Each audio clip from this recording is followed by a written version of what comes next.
Doctora Andrea Fabián Alberto. Sí. Sabe que usted obtuvo la mejor nota en Me el examen comentó, escrito. sí, me comentó el Sí, doctor. el más alto puntaje. Doctora, acérquese un poquitito al micrófono. A pesar de que tenemos sus antecedentes, cuéntenos qué está haciendo en su vida profesional. Bueno, ejerzo la profesión de manera liberal, tengo mi propio estudio, hago mediaciones, este, aparte del trabajo en el estudio, tengo la asesoría del refugio de violencia de género y también... Perdón, dijo asesoría del recurso. Del refugio de violencia de género. Refugio. Sí. Ana, escuche más. Sí, sí. Trabajo en el hogar del Padre Diego, que es como se lo conoce en Orán, que es el albergue que hay de niños que depende de la Fundación Santa Teresita. ¿Es nativa de Orán? ¿Nació en No, Orán? yo soy de acá, de Salta, y me casé con un colega de Orán y me fui a vivir a Orán. Bien. Doctora, se está presentando como jueza para un juzgado que es nuevo. O sea, se creó hace mucho tiempo por esas cosas, no se implementó. Pero un tema bastante preocupante, no solo en ese distrito, sino en todos lugares, que es el derecho de personas y familias. ¿Me puede decir qué haría si el día de mañana llega a ser la jueza de ese juzgado? ¿Cómo empezaría? La verdad que como yo hago mucho familia, hay muchas críticas que le hago al juzgado desde mi posición de afuera. Es el único, sí. así que todo el mundo sabe quién es, no sí, hay, desde no mi hay posición, otro. digamos, No hay imputación para otro. de abogado litigante, le hago muchas críticas a la forma en que a veces se maneja el procedimiento. Creo que puede ser mucho más celérico y que a veces se entorpece. Más celérico, más rápido, más digamos, rápido. Sí. Bien. Y me parece que es como que también entiendo que con la reforma van como improvisando, digamos, cómo van a articular las nuevas normas procesales, es como que va viendo qué resulta mejor y a veces cambia, lo cual a los litigantes nos causa un trastorno terrible. Ya que habló de normas procesales, el nuevo Código Civil y Comercial de la Nación tiene capítulos referidos al proceso. Sí. ¿Me puede decir las notas características de ese capítulo? Si quiere, después me lo critica también, ¿no? Y las notas características, los principios procesales que enuncia.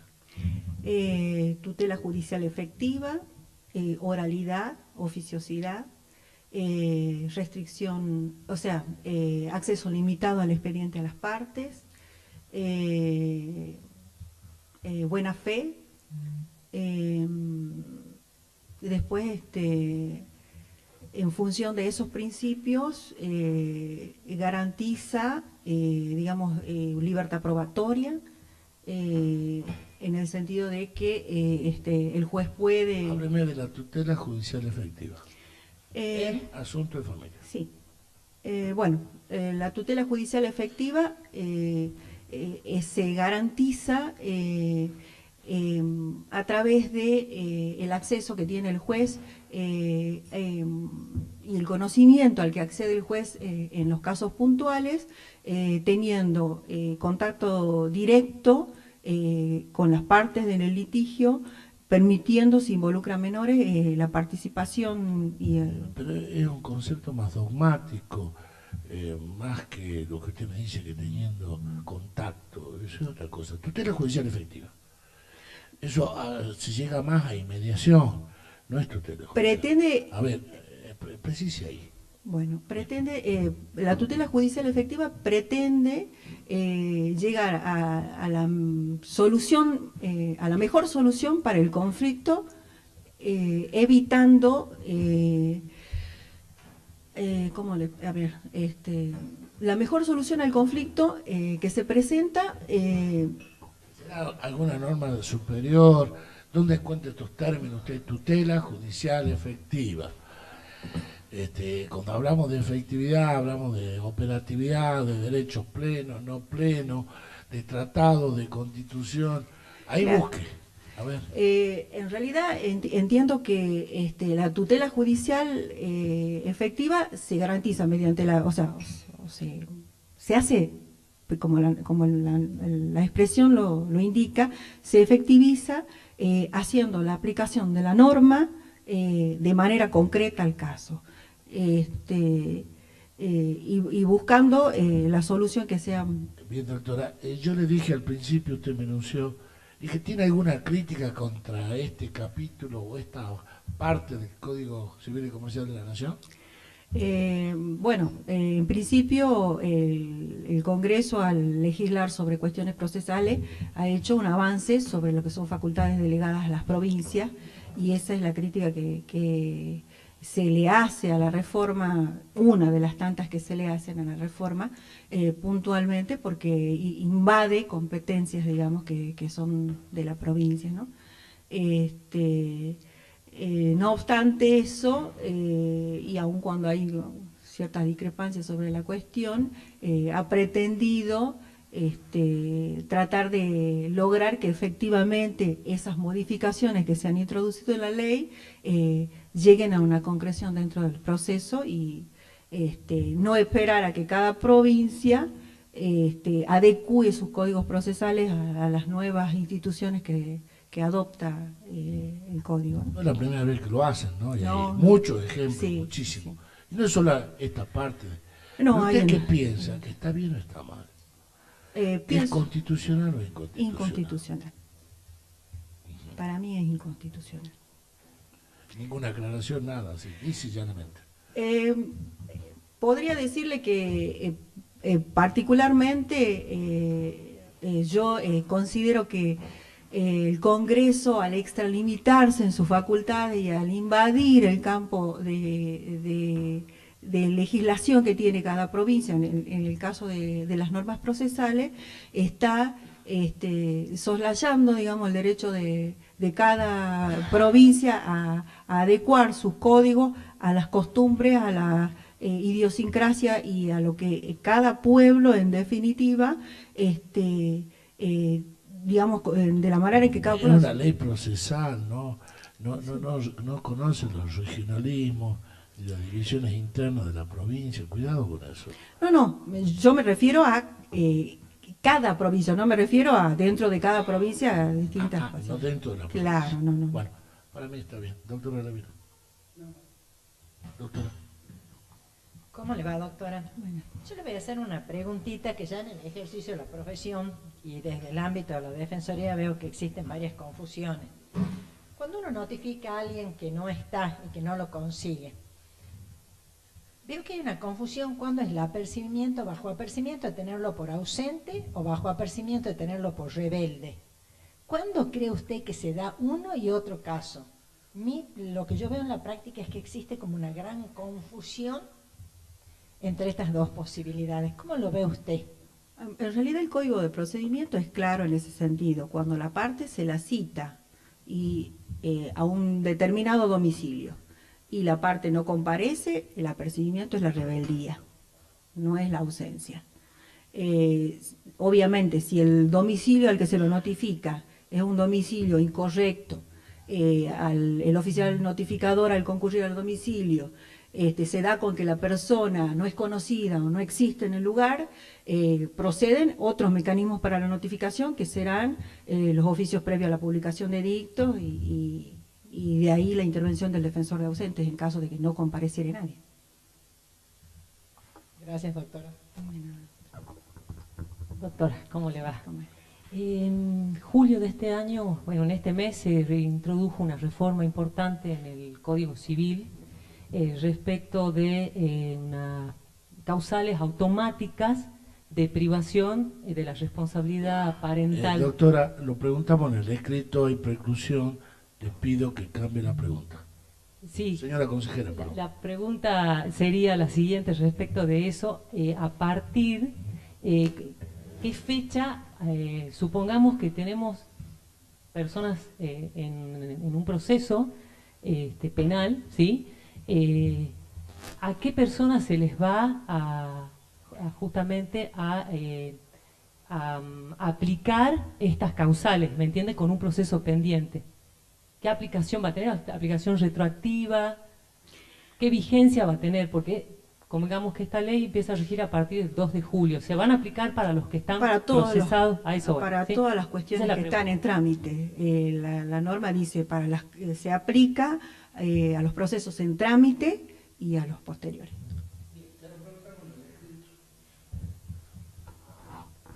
Buen día, doctora. Hola, doctor. Lo mío es más que nada de gestión y de situaciones que ocurren en Orán. Me toca ir seguido Sí. al Al distrito. Sí.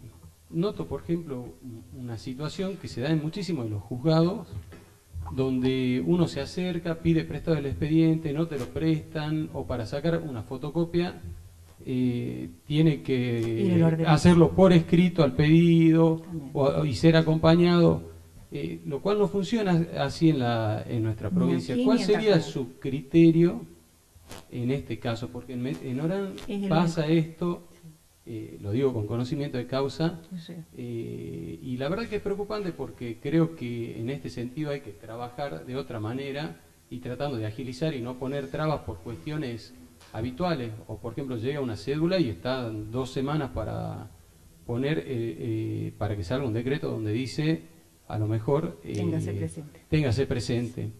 Y entonces no tiene sentido, a mi punto de vista. ¿Cuál es su criterio en este caso? Lamentablemente es cierto, yo como abogada litigante soy muy crítica en ese sentido. La verdad que yo a veces digo que Orán tiene su propio código de procedimientos.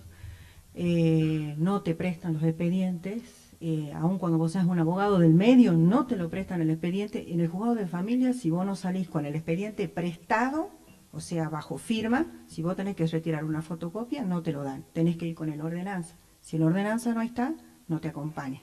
Por lo tanto, son cuestiones operativas que, como le digo, creo que entorpecen el trabajo.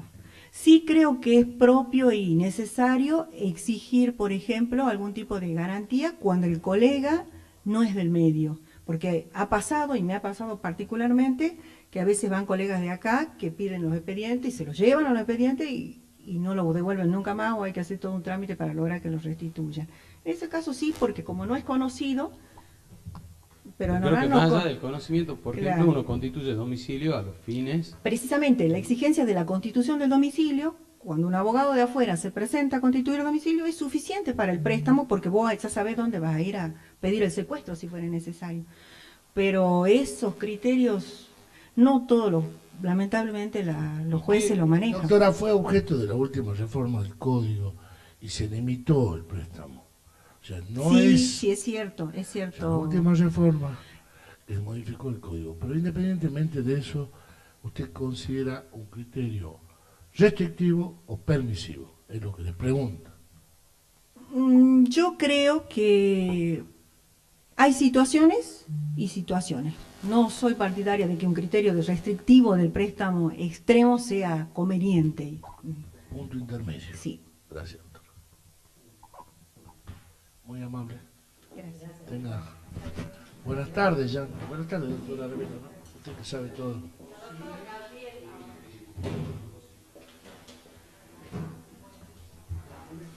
No le acabo de decir, si no iba con el doctor, se va con el policía. Doctora Miriam Ramona Máxima Carrera, ¿sí? Así es. ¿Cómo le va? Buenas tardes. Buenas tardes.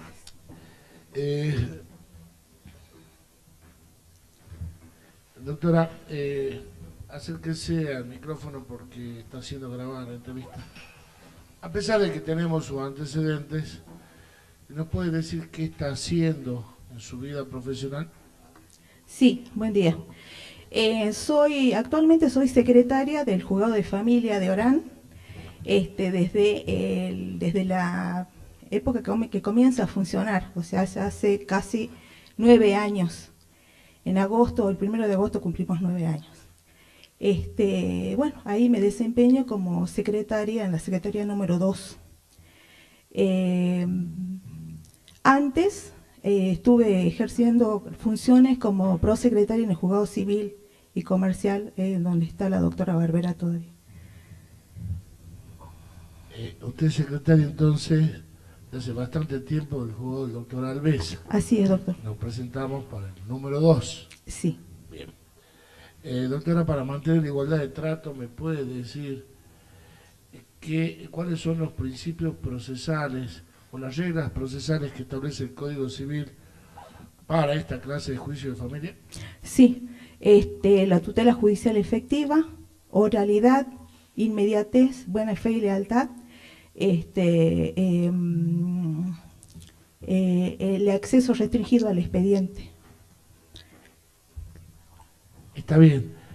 Ahora, ¿es una oralidad pura o algo más? No, no es oralidad pura. Muy bien. Se toman audiencias y a través de la audiencia también se ejerce el principio de inmediatez, o sea, el contacto del magistrado, del juez, con las personas, con las partes, e inclusive también con los menores. No me está contestando la Ah, pregunta. perdón. Yo le pregunté inmediatamente, yo dije, ¿oralidad pura? No. ¿Y cómo es? Es escrito, o sea, comienza con una Actuada. acta. Hay un acta, se Hay levanta un un acta. acta, ¿no era secretario de tribunal? Sí. Y no hace Bueno, la perdón. acta. Sí.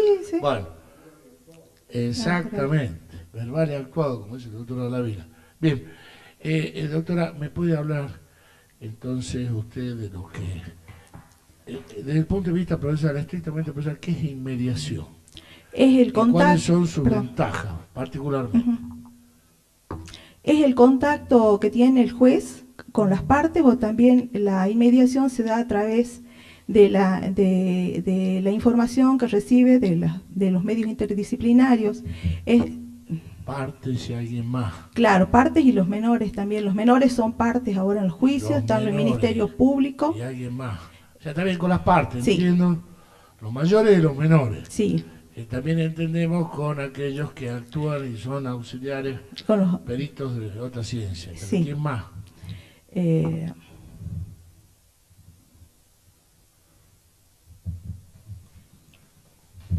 ¿Quiere que hagamos un viejo divorcio contencioso? Y aparece un testigo. Ah, y los testigos, los auxiliares de justicia también. ¿la inmediación con quién es? Lo que pasa es que, bueno, me fui Con para todo el lado lo de que la parte, interviene, con todo lo que interviene en el ¿De proceso. dónde sacaron estas cosas, esta palabra inmediación? ¿De dónde cree que el legislador la tomó? Que se use muy frecuente. Ujú. ¿Y usted estuvo en el Juego Civil, no hacía en esa época laboral?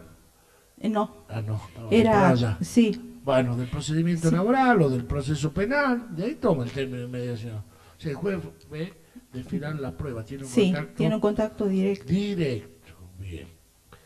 ¿Qué piensa de estas normas procesales en el Código Civil? ¿Le parecen bien? ¿Le parecen mal?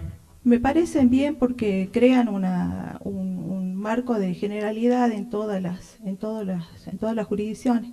Siempre nos regimos con las normas procesales de cada una de las provincias. Y en este caso no está. De todos modos ya venían existiendo normas procesales en el antiguo Código Civil, ¿no? Mucho menos, ¿no? Sí, muchas menos, ahora tenemos más y Un cambio radical. tuvimos que trabajar mucho con eso. Un cambio radical. Por esas cosas todavía no tenemos Código Procesal Civil y Comercial. Sí. O sea que la comisión designada y está interviniendo el Ministerio de Justicia tiene un amor al proyecto, un anteproyecto muy grande.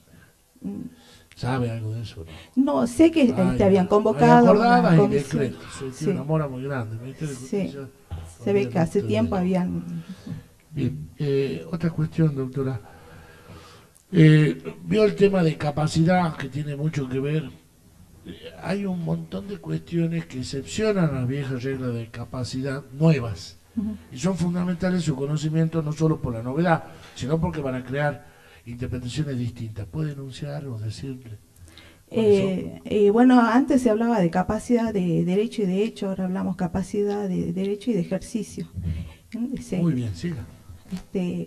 Con respecto a las representaciones por la capacidad, en los casos de los menores, tenemos que los menores ahora en principio son incapaces era lo que se llamaba incapaces, para ejercer algún tipo de actos. Ahora se establece que la edad para ser menor es hasta 18 años y se establece una categoría que es la de adolescentes. Antes hablábamos de menores pubres e impubres. Los menores, los adolescentes va entre los 13 hasta los 18 años.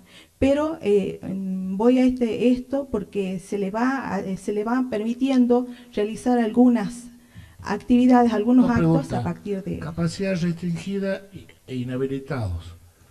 En el caso de la capacidad restringida, se la declara judicialmente cuando la persona sufre algún tipo de adicción o alguna alteración en sus facultades, en su salud mental por un tiempo prolongado y que le impide le impide a la persona manejar sus bienes o la persona misma, perdón.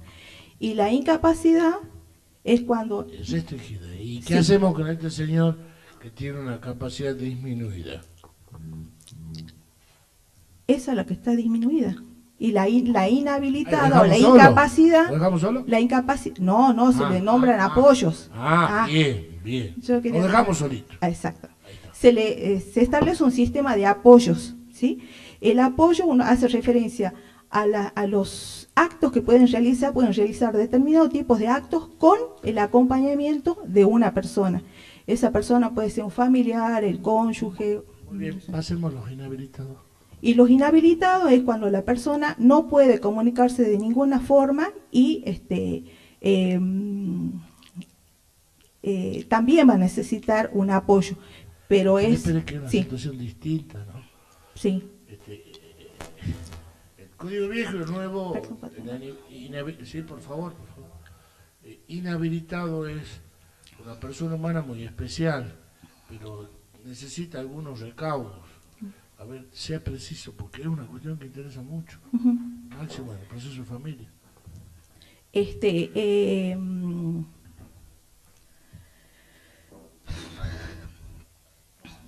Sí, perdón. Sí.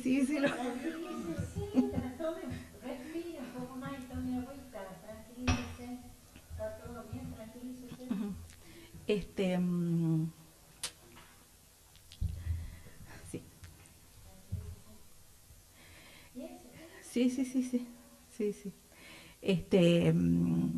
En la persona que se le va a declarar la inhabilitación... O sea, podrán inhabilitarse judicialmente. Podrán. Eso Siempre. es lo que me tiene que decir. Bueno. Que es una inhabilitación Podrán judicial. siempre. Bien. ¿A quiénes podemos inhabilitar judicialmente? Si quiere el viejo y el nuevo, como quiera. No, es aquella persona que inclusive con el apoyo no puede expresarse, no puede manifestarse por sí misma. Y en ese caso también se va a requerir los mismos requisitos que establece para las declaraciones de restricción de capacidad, los certificados médicos, el equipo interdisciplinario. ¿A quién yo puedo inhabilitar? No a todos. No, es excepcional. ¿Quiénes eran? ¿Cómo? Antes, ¿quiénes eran? Y ahora, ¿quiénes son?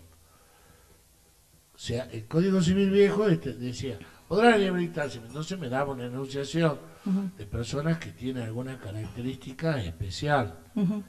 Yo le digo una, y usted me la conceptualiza. Pródigo. Las personas que no pueden manejar sus bienes y... No es ese el concepto.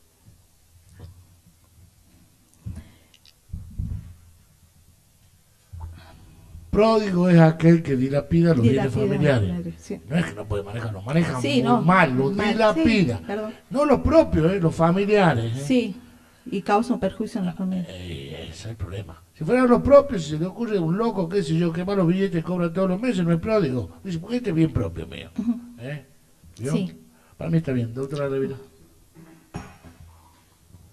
Doctora, en un medio como la jurisdicción de Orán, sí, al cual conozco por haber estado 12 años trabajando, en otras épocas obviamente, sin la conflictividad social que hoy abruma. ¿Cuál sería la relación de usted con los medios de prensa, doctora? Respecto de hechos que están bajo su conocimiento. Sí, sí. En realidad el tema de la comunicación con los medios de prensa tiene que ser, yo había pensado en canalizarlo por intermedio del Poder Judicial, de la oficina de prensa, porque se tocan intereses muy caros, muy íntimos en todos los temas. En todos los temas de familia se tocan, más allá de que, por ejemplo, el abuso sexual es un tema, digamos, de penal, siempre nos están llegando actuaciones porque todavía nos quedan expedientes de protección de personas. Entonces, a veces hay casos que son mucho más de conocimiento público y uno tiene que ser muy cauteloso en la información que brinda. O así también, por ejemplo, las adopciones, a veces son temas que dan más para la prensa que los demás. Sí, lo que yo le aconsejaría es que no se dejen llevar puesto por la mediatización de las causas, ¿no? No. La que juzga es usted, ¿no? Sí, no, nosotros eso sí. Por influencia de la prensa. No, eso siempre tenemos que tener presente de no recibir influencia. Sí. Uno escucha nada más. Pero tampoco negarse No. a entenderlo. Sí, doctor. Hola. No sé si funciona, Seba, esto. Vos decime. Ahí está. En realidad yo le iba a preguntar lo mismo que le dijo el doctor, muy parecido. ¿Qué pasa si, yo lo escuché, usted dice cómo lo canalizaría, si usted tiene un tema que de por sí es mediático? Sí. Y vinculado a un tema de familia, que suelen tener más repercusión, y tiene toda la prensa en la puerta del juzgado. Toda. Yo quiero que me cuente qué actúa, qué hace ahí en ese momento. Y quieren hablar con usted sí o sí.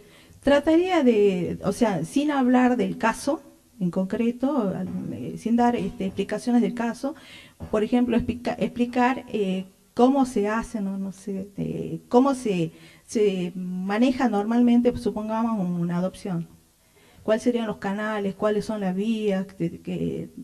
O sea, manejarme objetivamente, no meterme a dar, no ponerme a dar nombres o datos del expediente. Trataría de manejarlo así, para no herir más. Usted ya trabaja en el juzgado. Sí, doctor. Y este es un juzgado nuevo. Sí. ¿Cómo le ocurre, si usted saldría ternada y elegida para jueza, que organizaría ese juzgado a partir de la experiencia que ya tiene en la materia? Bueno, el juzgado se compone de varias partes, ¿no? Tenemos mesa de entrada, los decretadores, que le llamamos, en otro juzgado le dicen sumariantes, y tenemos las secretarías. En la mesa de entradas, para mí es ideal por lo menos tener 5 personas. ¿Por qué? Porque nosotros... Me parece que está soñando, discúlpeme. Sí, estoy soñando. Sí. Le explico, nosotros hoy nuestro juzgado tiene 4. Nosotros no tenemos la mesa distribuidora de expedientes, los expedientes ingresan al juzgado directamente y se les tiene que dar la carátula, bueno, todo. Cumplen la función de mesa distribuidora tenemos una persona encargada de eso. Y después, como tenemos 2 secretarías, ya son 2 personas más, una por cada secretaría. Y como es mucha la cantidad de expedientes que tenemos de defensorías, hemos puesto una persona que atiende únicamente defensoría. Entonces ya son 4. Pero la cantidad de expedientes de defensoría es mucho. Y a veces en el afán de sacar nos demoramos porque salen los expedientes y se tienen que coser. Entonces ahí serían 5 por eso. Dicho de otra manera, usted mantendría la organización del juzgado que usted tiene ahora. Sí. ¿No innovaría en nada? Perdón, le pregunté cómo organizaría el juzgado en razón de que ella está trabajando en un juzgado. ¿Cómo organizaría el juzgado que es un juzgado nuevo? Sí. Claro. Por eso, no innovaría en nada, salvo una quinta persona. Salvo una quinta persona que podemos manejarlo con 4 lo mismo. Después los le acabo de decir que soy entradas y está soñando. Y bueno, lo pusimos en el proyecto, en el plan estratégico que nos pidieron. Estoy ahí, sí, ahí estoy en el equipo, así que estábamos dentro de los ideales y de lo real y de lo ideal. Y bueno, total, soñar no cuesta nada. Pero más allá de una persona más en mesa, que coincido con usted que es la cara visible del juzgado, que es el filtro primero, esto es indiscutido. Sí. ¿Alguna otra cosa se le ocurre que a partir de su experiencia modificaría en este juzgado? El tema de los decretadores mantendría. Nosotros tenemos una distribución de asignarle números en función de la finalidad del número de expediente. Entonces se les atribuye a los decretadores números. ¿Qué ocurrió? Que después aparecen los anexos, los conexos. Entonces esos conexos se los dábamos al mismo decretador para que siga el mismo hilo del tema, por ejemplo, alimento, divorcio, todo el mismo. Porque a veces se presentan situaciones y por ahí, por suerte, el sistema Yuric nos permite a nosotros un control del ingreso, de las actuaciones, cuando uno mira los movimientos. Digamos que eso es muy positivo. Y por otra parte, bueno, en el tema audiencias, a lo mejor sacaría un decretador y pondría 2 que tomen audiencia, porque nosotros tenemos las audiencias que se llevan en el juzgado, digamos la que toma el juez la toma directamente a la audiencia, y después tenemos las que van de defensoría, lunes, miércoles y viernes, entonces por ahí se superponen en las actividades y agilizaríamos eso. Y tenemos fijadas muchas audiencias por el tema de los menores. ¿Y su experiencia práctica es que la audiencia es útil? Sí, porque se pueden resolver muchas situaciones en la audiencia, se escuchan las partes, a veces los temas más complejos se desenvuelven en las audiencias. A veces con el tema de los chicos, los padres, el régimen de visita, que la madre no lo deja, que el padre sí quiere, sí se resuelven muchas cosas. Sí, yo creo que sí. No sí dubitativa. No, Mi opinión personal, doctora, es que sí. Gracias. Pregunta puedo hacer, buen día, doctora. Buen día. Lo mío no va a ser técnico, más de vivencia. Usted es secretaria en un juzgado de Orán. Sí. Usted sabe que yo estoy en la universidad. Ah. Y creo que hicimos bastante ahí en Orán. Uh-huh. Y por razones laborales, desde hace mucho tiempo iba yo a Orán. Y la universidad es una caja de resonancia de todo lo que está sucediendo. Y se habla mucho de los jóvenes, se habla mucho de la droga. Sí. Se habla mucho de la rivalidad de familia. Uh-huh. Y con los contactos con los funcionarios, los directores de la sede, dice que en alguna oportunidad trataron de recurrir a los juzgados y que no tenían ninguna respuesta. La pregunta concreta es, ¿usted cree que tienen que intervenir en estos aspectos que estamos hablando, de conflictos que son muy serios entre los jóvenes? ¿Usted cree que tienen que atender a funcionarios de otras instituciones como la Universidad Nacional, aunque sea del ámbito nacional?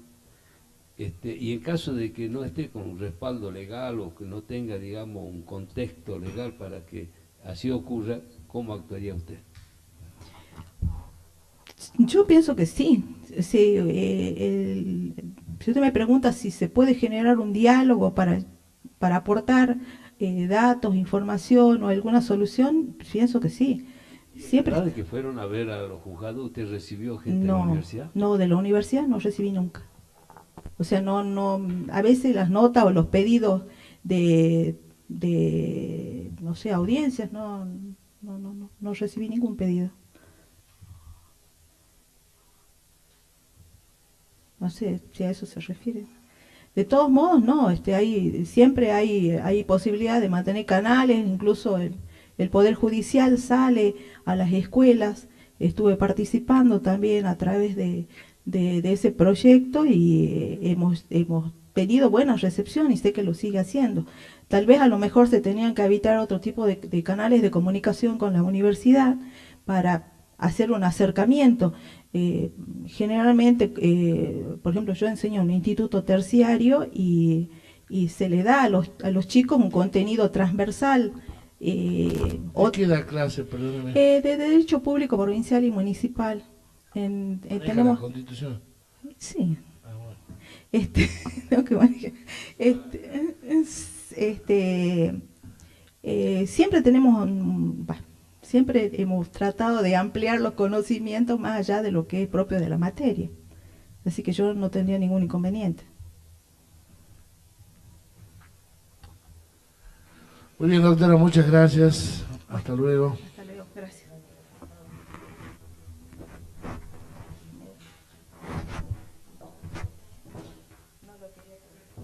Buenos días, buenas tardes, doctora.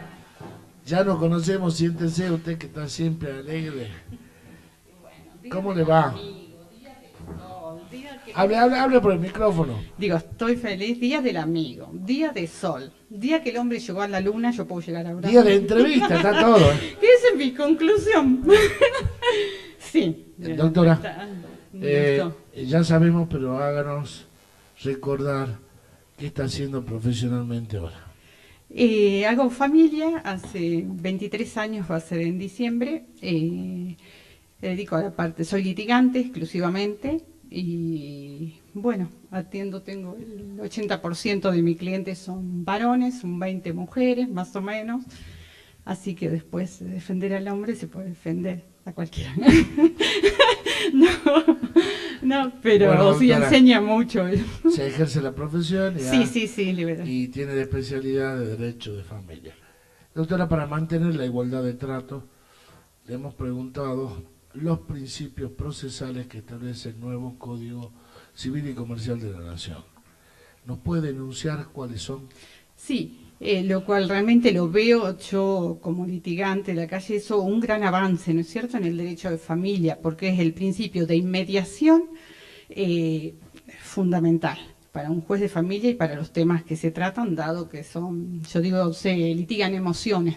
Después tenemos la tutela efectiva, el acceso a la justicia. La tutela efectiva, ¿es algo más? El acceso a... Tutela, pues si fuera tutela efectiva, podría ser... Tutela judicial efectiva. Judicial, lo más importante. Tutela judicial efectiva, sí.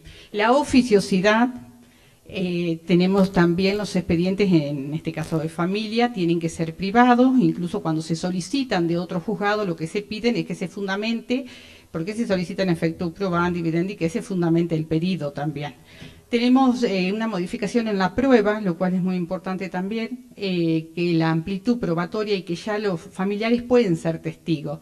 Seguimos muchas veces con los generales de la ley, hay gente que se opone, dice no puede ser porque es amigo, porque es familiar, y sin embargo hoy la reforma está diciendo no, justamente son las personas más allegadas, o sea, quienes más pueden conocer los hechos. Así que salvo que el juez decida que no por alguna cuestión que deba fundamentar. La oficiosidad, como ya le he dicho, creo que es un punto muy importante porque es... Ya que tocó oficiosidad, lo importan de otros derechos y tiene sus principios. ¿Puede decirme cuáles son los subprincipios fundamentales de la oficiosidad? Sí, yo considero que desde el momento que el juez tiene la oficiosidad no puedo hablar de caducidad entonces, o no debería hablar de caducidad, salvo en cuestiones patrimoniales, ¿no es cierto?, donde las personas sean dos adultos y no haya restringidas en la vigencia de la acción, la oficiosidad va para el otro lado. Dejemos las contradicciones o digamos los efectos, pero los subprincipios. Yo le digo uno, estatalidad. Usted explíqueme. Y que es el Estado del director del proceso y quien vela porque el derecho... El Estado del proceso. No, bueno, el juez es el acuérdense que el día de mañana va a ser jueza. Sí. Le va a poner la sentencia del Estado del director del proceso, la van a mirar. No, pero sí, el juez es el director del proceso.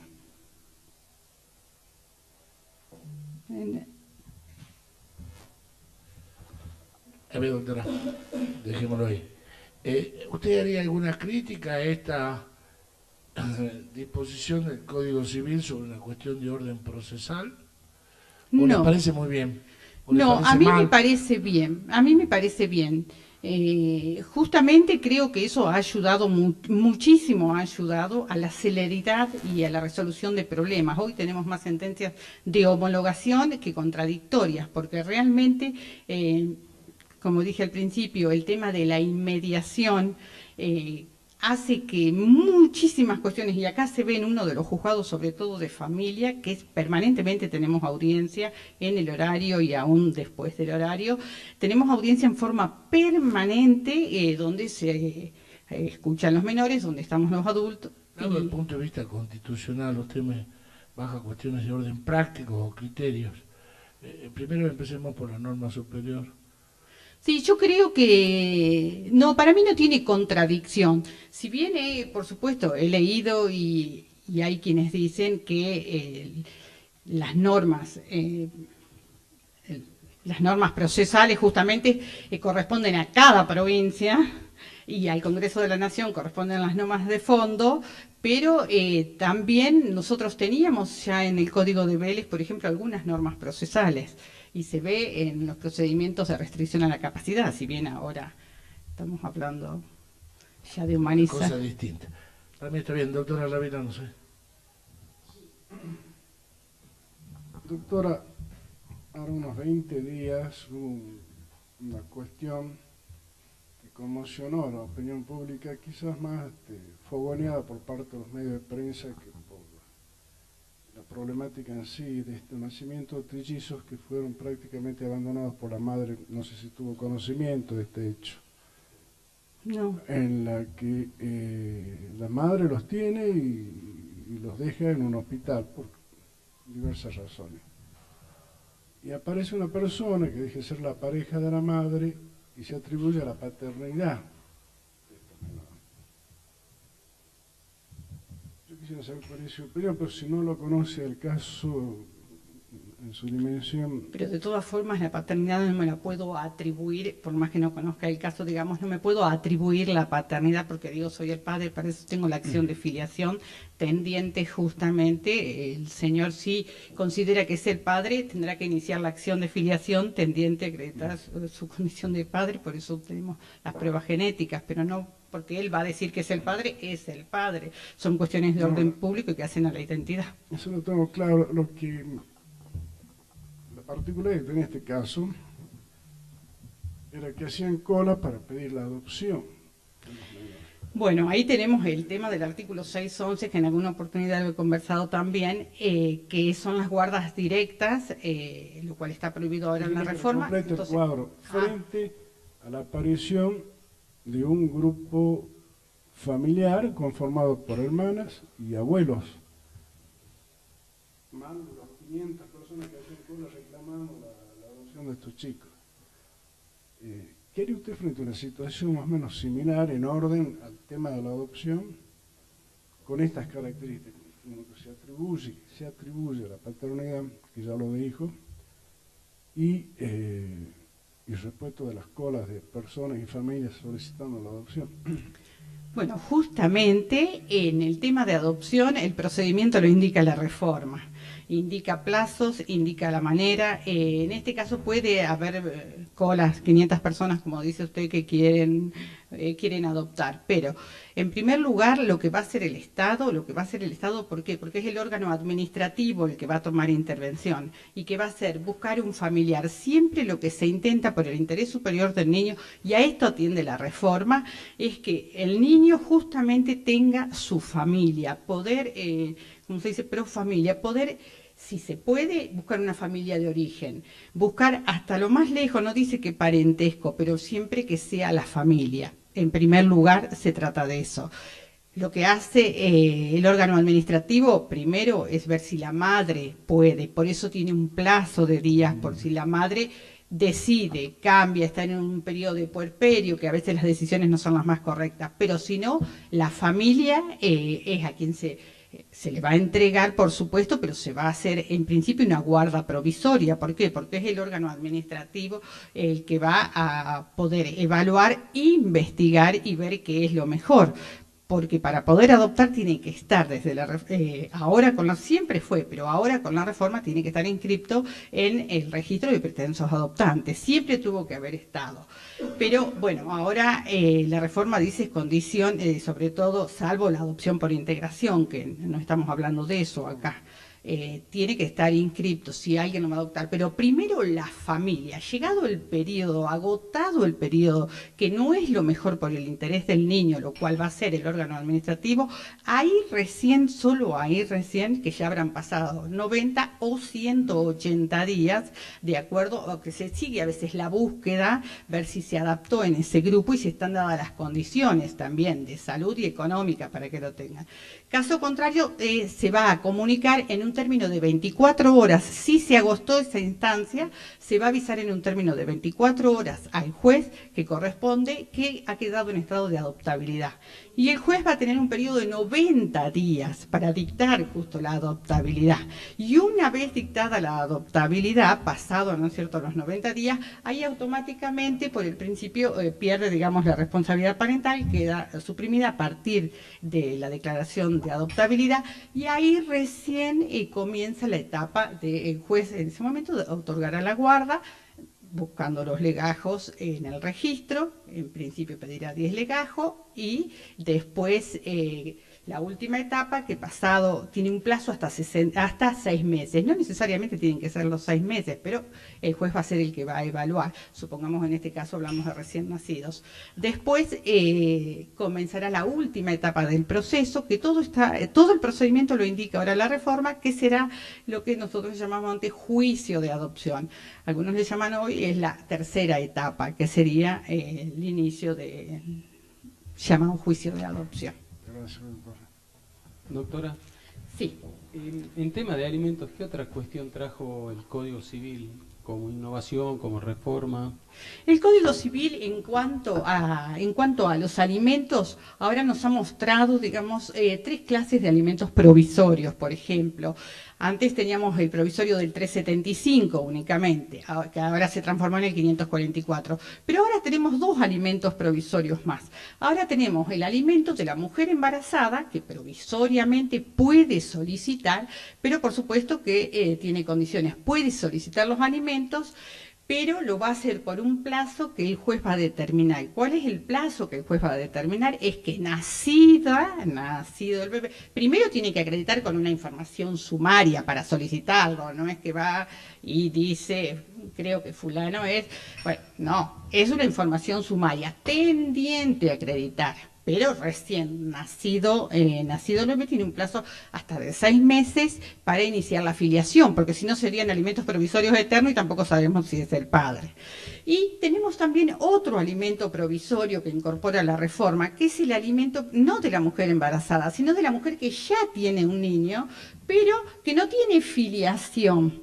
Entonces, todavía no tiene la doble filiación, tiene la filiación de la madre. Entonces, puede iniciar un alimento provisorio, pero también va a tener un plazo para iniciar el alimento, porque si no, se inicia el alimento y nunca se inicia la filiación. Entonces, bueno, eso realmente es muy importante. También la reforma ha traído la edad de los alimentos. Nosotros teníamos la edad de 21 años, si bien por la ley de capacidad progresiva y hoy el código establece que la mayoría de edad es a los 18 años, a los efectos de los alimentos a los 21, pero para el caso que se continúe estudiando o, como dice la reforma, tratando de procurarse un oficio, no solo la universidad, continúa hasta los 25 años. Entonces tenemos ese alimento. Y otra reforma importante dentro del proceso de alimento, que nosotros antes de aprobado el nuevo código, hasta los 18 años, hasta el de antes, digamos, era la madre quien tenía la legitimación activa para estos procesos. Pero hoy, con la reforma, aún, a pesar de que el joven ya tenga 18 años, la madre de todas formas está legitimada para reclamar los alimentos, sea porque convive con este adulto joven, o sea porque se trate de alimentos devengados. O sea, puede solicitarlos también. Siempre lo que están haciendo los jueces hoy es que le están corriendo traslado a este joven de más de 18 años, para que a los efectos de que si presta conformidad y tome conocimiento de las pretensiones de la madre. Lo que también se está haciendo es que una parte de esa cuota alimentaria la reciba directamente el joven, digamos mayor de 18 años, la reciba en forma directa, y la otra parte ya sea el progenitor con quien vive, no siempre es la madre y a veces el padre, ¿no? Sí, bueno. en un caso práctico. Viene una pareja, queda la mujer embarazada, y se determinan alimentos provisorios durante el embarazo. ¿Y qué pasa si después se hace el ADN y resulta que no llega a ser el padre? y ya están los alimentos, ya se pagaron y toda esta historia. Sí, de todas formas esa plata no se reintegra, digamos, no se reintegra porque acá hay un interés superior que era el del niño y se inicia una información sumaria, lamentablemente no se reintegra. Por eso que la justicia le ha puesto un plazo, si no sería un enriquecimiento ilícito, pero esa plata Es no, una lo que ya cuestión se comió, civil y se de un comió. daño. Sí, O sea, no corresponde en el proceso de familia, él verá qué acción tiene. esto viene después, pero acá ¿Qué el niño verá, ya lo qué comió acción? y No, ya sé. está. O sea, no hay devolución. Sí, no hay devolución. Entonces no. verá si ejerce o no Si ejerce ejerce, alguna si acción. considera que ha sido si consideró, estafado, dañado un acto moralmente. ilícito, no acto ilícito. No lo hace ver de tan fuerte. Sí. Listo. Doctora, yo le quiero hacer una preguntita. Vuelvo al caso del doctor Alavila.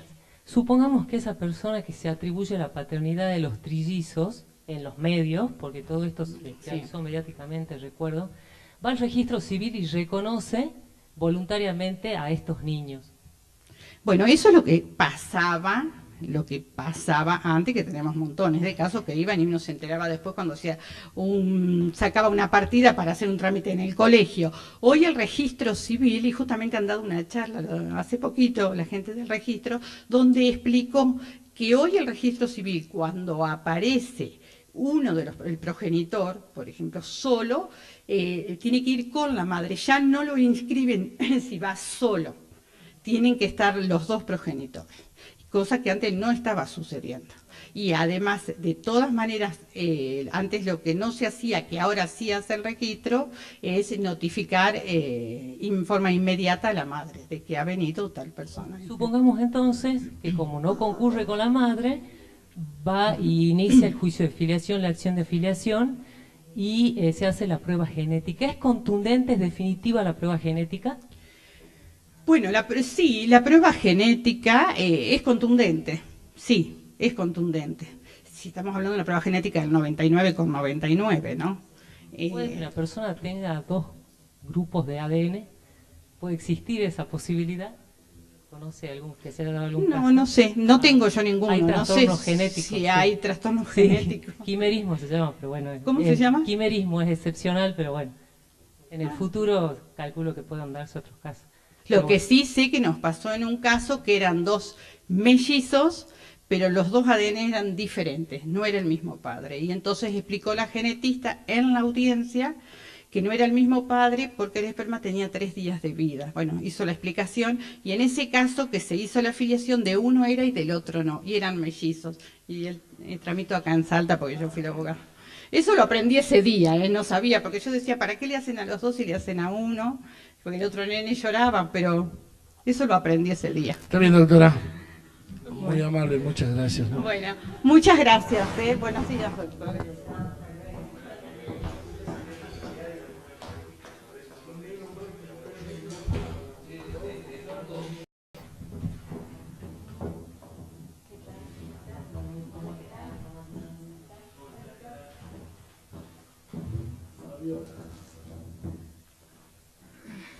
Doctora Rosa Fabiola Díaz. Conoce todas las reglas que rigen para esta entrevista, las vamos por reproducidas. Doctora, a pesar de que tenemos todos sus antecedentes, cuéntenos qué está haciendo en su vida profesional. Bueno, ahora en la actualidad me desempeño como secretaria letrada en la Defensoría Civil número 2 de Tartagal. Número 2.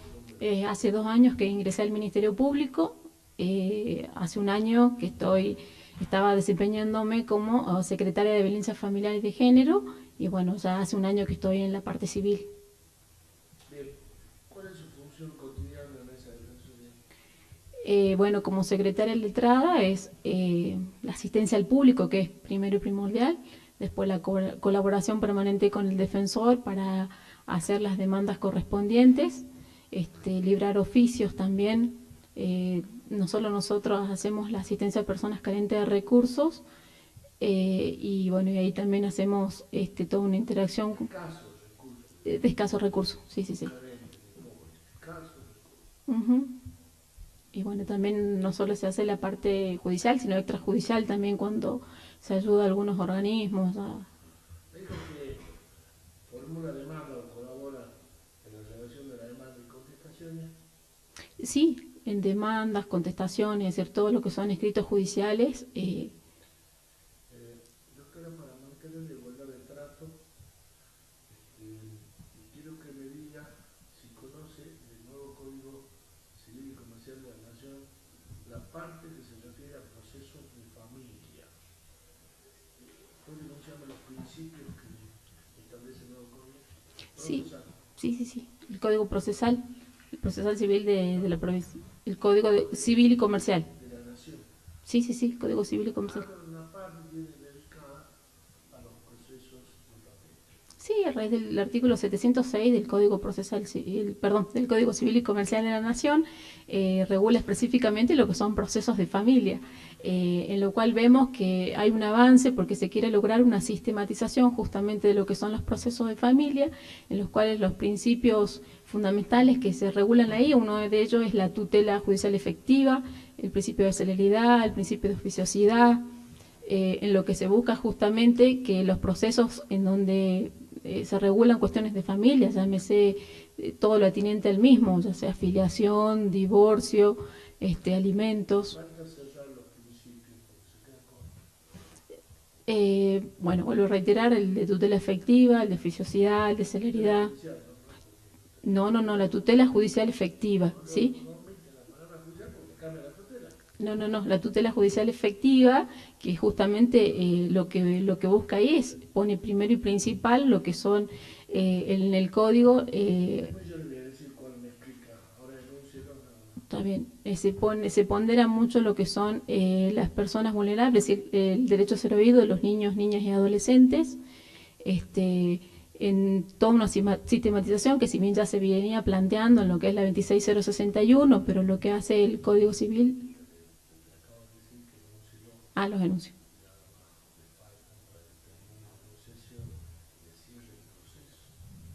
Ajá. Bueno, tutela judicial efectiva, la oficiosidad, la celeridad.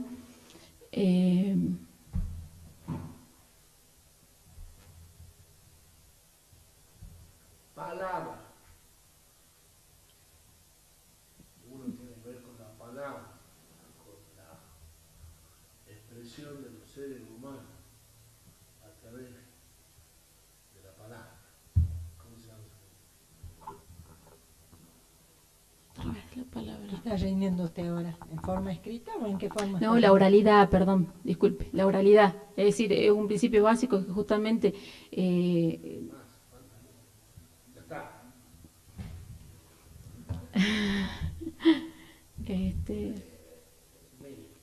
Está modificado, para algunos lo defienden, otros lo comparten, tienen una postura ecléctica, otros dicen que bueno, son reglas mínimas, dan algunos ejemplos de esta legislación, pero todo el mundo para inclinarse por una postura o la otra tiene que conocer el sustento máximo si se presenta para juez, de familia. Ahora la libertad probatoria en el proceso familiar. Prima lo que es la carga dinámica de la prueba, es decir, en un principio era el que está en mejores condiciones de probarla, el que tiene la carga de la prueba. Es decir, se invierte lo que eras anteriormente. No cierra solo ese, si es meramente dispositivo, no cierra. Es que justamente los procesos de familia son procesos de conocimiento, entonces además prima el principio dispositivo de las partes, pero lo que trae justamente los procesos de familia es esta carga dinámica que se pone, es decir, se invierte el rol en el sentido de que el que está en mejores condiciones es el que más. El actor y el demandado no observó eso, y el juez ve que el que puede probar más es el actor y que omite. ¿Qué puede hacer? Es decir, el juez a través de este principio de oficiosidad, velando justamente que el que está en mejores condiciones no es el actor, sino el demandado o al revés, es el que intima a la parte que haga el aporte de la prueba correspondiente. ¿Solamente la libertad probatoria es por la carga dinámica o hay No, hay una amplitud de la carga de la prueba. ¿Sí? criterio de valoración de la prueba en la libertad probatoria? ¿Cómo se llama esa ley? ¿Cómo valora usted la prueba? ¿Base a qué regla? No dice Código Procesal Civil. por eso le digo, en los procesos de familia hay una amplitud de la carga probatoria. Sí, En la valoración de la prueba genéricamente para ligarla con la libertad probatoria. sí, Sana crítica. racional. Una sana crítica racional. Por eso el juez debe... Que subraya sana crítica. Uno dice libertad probatoria o sana crítica. Me gusta más sana crítica. Muchos dicen que hay relación de género de especie. Pero tiene subreglas, las puede decir cuáles son. de- Subreglas de la sana crítica racional. Para valorar la prueba. Ujú. Bueno, en los procesos de familia tenemos que, como le dije anteriormente, hay una amplitud en la carga de la prueba. Uno de ellos es, por ejemplo, las testimoniales, que dentro del... Los parámetros para aplicar la sana crítica racional, la libertad probatoria. Esto lo hacen todos los días, cada minuto. Son 3 nada más. ¿Usted qué le ha dicho que hace ahora actualmente? Secretaria letrada de una defensoría. Formulaba demanda y contestaba demanda. ¿También hace algunos alegatos o no? Sí, sí, sí, sí. Ahí está. Ahí lo aplica. Lo aplica, está conociendo. Claro. Y dentro de la sana crítica racional tiene que ser, es decir, el juez debe juzgar, debe ser razonablemente fundada la... Muy bien, entonces usted me está hablando de la lógica. Ujú. ¿Me puede hablar de la experiencia? ¿Cómo tiene experiencia en estos procesos usted? Sí, Ahí sí, sí, está. sí. Cuéntenos eso. Cuéntenos su experiencia, la experiencia común, que es una de las, o de los parámetros de la subregla de la sana crítica. ¿Ah? Cuéntenos cuál es su experiencia común y cómo la valora. Primero y principal, tratando de un margen de la equidad, es decir, de la paridad entre las partes, ¿sí? Tratando de ponderar, es decir, Bien, también la puse el hombrete, doctora Levira. Sí, doctora, vamos a pasar a materia constitucional. ¿Qué me puede decir del amparo? Ujú. ¿Qué es el amparo?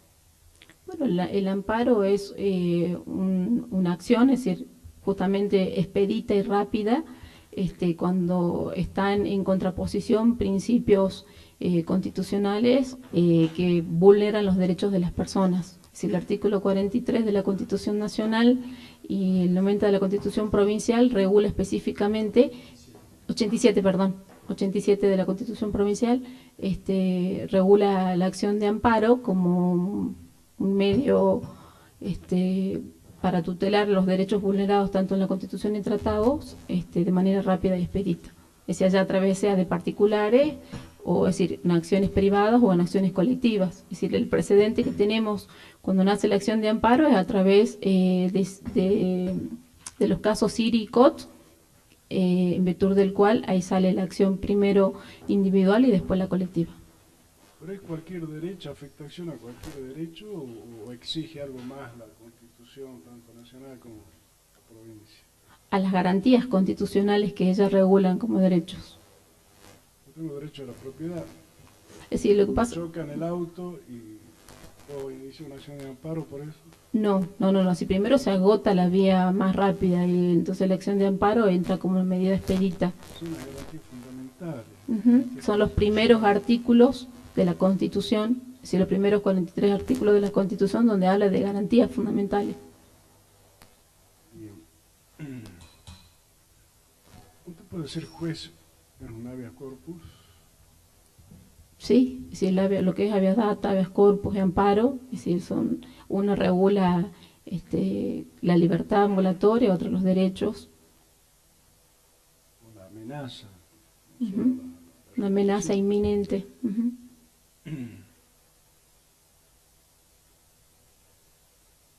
¿Es recurrible a la decisión suya a través de la sentencia de amparo o habeas corpus? Es decir, las sentencias del juez de primera instancia son recurribles, es decir, pueden dar derecho a un recurso. ¿A qué recurso? A un recurso de apelación. ¿Y contra quién? ¿A dónde se eleva ese recurso? A la Cámara, es decir, perdón, a la Corte. Perdón, la Corte. Ahora sí. Gracias, doctor. Sí, doctora, yo la traslado, ¿cómo le va?, al ámbito de reconocimiento. La paternidad, ¿por qué forma se puede reconocer la paternidad de un hijo? ¿Cuáles son las formas de reconocimiento? Es decir, la forma de reconocimiento puede ser vía administrativa, es decir, si ambas partes están de acuerdo y directamente a través del registro civil es una forma de reconocimiento. ¿Sí? A través de instrumentos se puede dejar una, por ejemplo, un testamento, en un testamento, un reconocimiento. Sí, es decir, lo que sean por escrituras públicas, también se puede hacer el reconocimiento, es decir, a través del testamento es un instrumento público que habilita el reconocimiento. ¿Y se puede reconocer un hijo ya fallecido? En realidad, en esa etapa, bueno, habría que ver, es decir, existen las pruebas de ADN justamente que van a dar el 99,9%, ver si es probabilidad. Pero en cuanto a es decir, el reconocimiento se puede hacer, lo que no puede hacer en cuanto a los derechos, ¿sí?, de ese causante que pueda reclamar. O sea, que no tiene efectos respecto a los derechos sucesorios, digamos. Exactamente. ¿Y a un hijo por nacer se puede reconocer? A un hijo por nacer. Supongamos una persona que esté en una situación, una enfermedad grave, que sabe que va a fallecer y está esperando un hijo, ¿no?, de su pareja. ¿Puede reconocer antes que nazca ese hijo? Sí, también es lo que pasa también con las técnicas de reproducción humana asistida, es decir, si está el consentimiento, si eres antes de nacer y sucede algún hecho, también entra como un reconocimiento. Está bien. Yo le hago una preguntita. ¿Cómo le va, doctora? ¿Qué tal, doctora? ¿Cómo está? Yo lo hice hace rato a la pregunta, pero en las defensorías se ve bastante, y usted que está trabajando.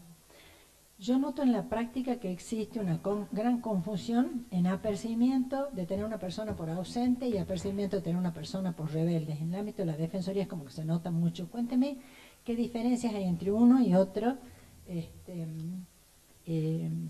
remedio procesal, digamos. ¿Cuándo se aplica? ¿Cómo lo ve usted?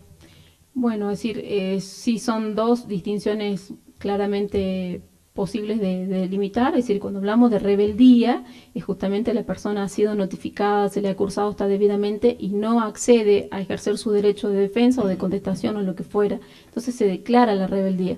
Y por ahí la ausencia se puede saber a que se desconoce un domicilio o no se puede realizar la notificación pertinente, entonces hay una ausencia. Entonces, en la práctica yo veo que aún en casos de personas fallecidas lo declaran ausente. ¿Usted cree que un fallecido puede ser declarado ausente? No. Nosotros, bueno, por ejemplo, en lo que es la defensoría nuestra, cuando tenemos una persona ausente, bueno, se declara el defensor de ausente, pero previo a ello nosotros hacemos las notificaciones circulares en lo que son los diarios de masiva para poder ver si se conoce tiene un domicilio conocido. Si yo no notifico por edicto, que está previsto en el Código Procesal, y aún de no aparecer por notificación por edicto, ¿qué lo hago? ¿Bajo apercibimiento de ausente o bajo apercibimiento de rebelde? Y en realidad bajo apercibimiento es decir, se constituye el defensor de ausentes ahí, entonces ya deja de ser ausente, es decir, se constituiría el defensor de ausentes en ese caso, porque al haber agotado el tema de los edictos y no presentarse y todo lo demás, entonces es ausente. Gracias. Muy amable, doctora. Bueno, gracias, hasta luego.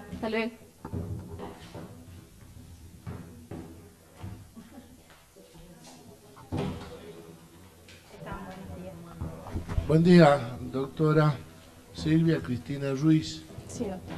Acérquese, tenga la amabilidad de acercarse al micrófono porque estamos grabando la entrevista. Doctora, ¿conoce las reglas de esta entrevista personal? La damos por reproducida con las advertencias que tiene la reglamentación. A pesar de que tenemos sus antecedentes, cuéntenos qué está haciendo profesionalmente. Bien, yo actualmente soy, desde el año 2010 en realidad, soy secretaria en la Asesoría de Incapaces número 2 de ORAM. Con anterioridad fui prosecretaria en el Juzgado de Familia de ORAM. En realidad ingresé como empleada administrativa y luego concursé y accedí al cargo de prosecretaria. ¿Al Poder Judicial y de ahí? Sí, inicié digamos, mi carrera la inicié en el Ministerio Público como pasante en una fiscalía penal. Fueron 2 años en una fiscalía penal y ya desde el año 2008 que ingresé a juzgado de familia, estoy en el fuero de familia hasta la actualidad. Fui de Ministerio Público, Poder Judicial, volví al Ministerio Público. Bien. ¿Y su asesora es? El asesor es el doctor Cristian Babix. Cristian Babix. ¿Y cuál es su tarea diaria en la asesoría? ¿Qué hace? ¿Qué debe? ¿Cuál es su función? Bien.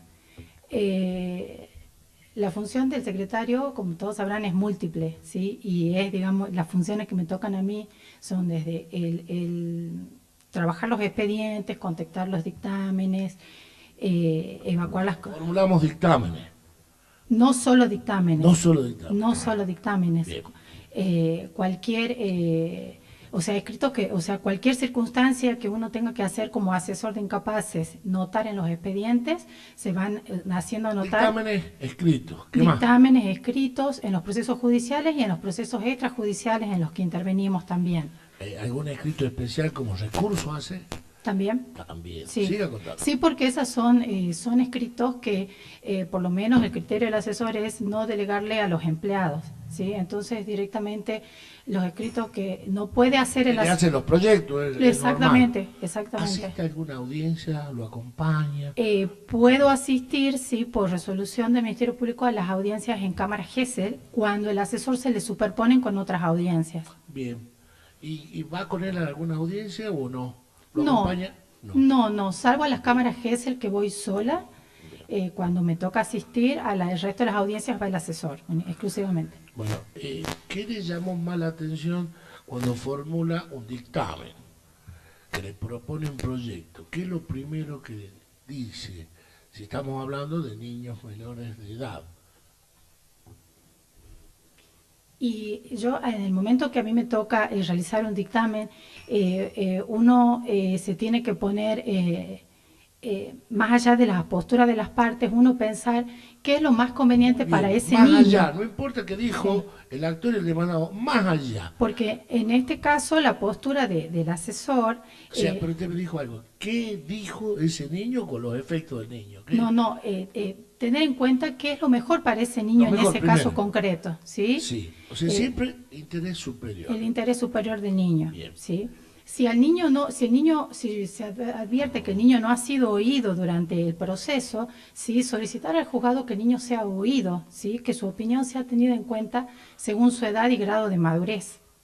Sí, porque eso es fundamental. Muchas veces nosotros advertimos cuando llega el expediente, sí, que se ha omitido dar intervención al niño o no se practicó una evaluación psicológica, y que es fundamental, digamos, que se vaya incorporando esa idea teniendo en cuenta la autonomía progresiva que tienen los niños y la posibilidad de expresar sus opiniones. ¿Qué usó el término progresivo? Explíquenme. Bien. El principio se afirma que es autonomía progresiva, ¿sí? Porque los niños, los adolescentes no pasan desde un día de ser incapaces para ejercer sus derechos y al día siguiente ejercerlos plenamente.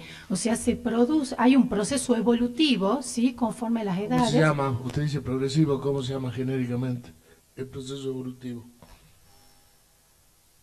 Maduración, sí. Sí, dígalo, Sí. no tenga miedo. Es un proceso madurativo. Es un proceso madurativo. Entonces es progresivo, no es de un día para el otro. Y por eso se pretende que ellos vayan paulatinamente ejerciendo sus derechos conforme su capacidad y grado de madurez, ¿sí? Para el momento de llegar a la mayoría de edad puedan ejercerlo con plenitud y no sea de repente encontrarse... Muy bien por la claridad.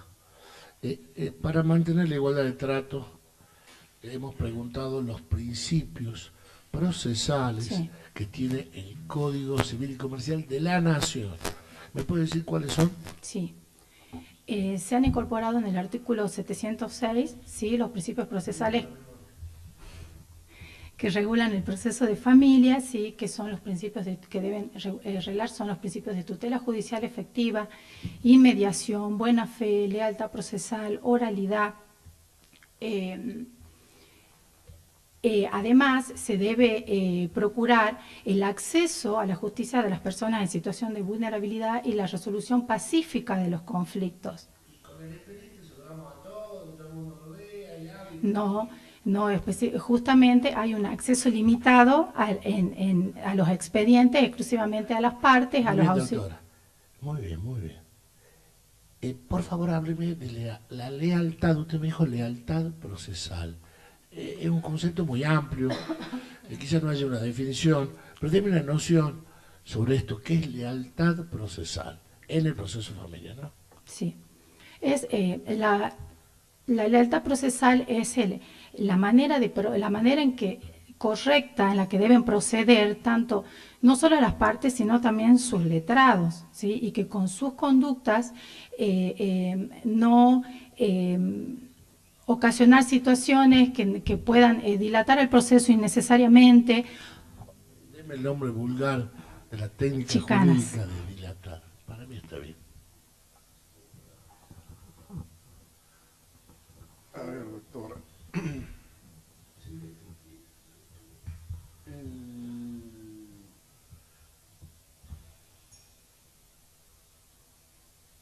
Resulta que en el juzgado de familia número 1, que está funcionando sí. en la actualidad, una de las partes sale una resolución o una decisión del juez de familia contraria a sus intereses y se presenta ante usted como juez de familia número 2 interponiendo un amparo contra la decisión de ese juez. ¿Usted qué haría? El amparo en ese caso no es procedente, se rechaza en límine porque no procede contra una decisión de los tribunales, de la justicia. De las autoridades judiciales, perdón. Muy bien.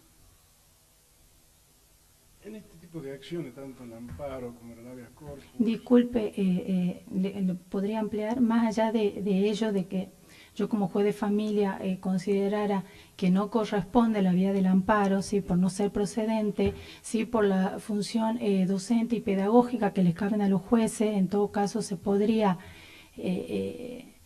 orientar a las partes que pueden recibir un asesoramiento en la Defensoría Oficial para encauzarla como corresponde a su acción, si es que fuera procedente. Sí, yo nunca haría eso. Pero no, pero en principio... No está resolviendo el amparo, pero está asesorando jurídicamente a las partes.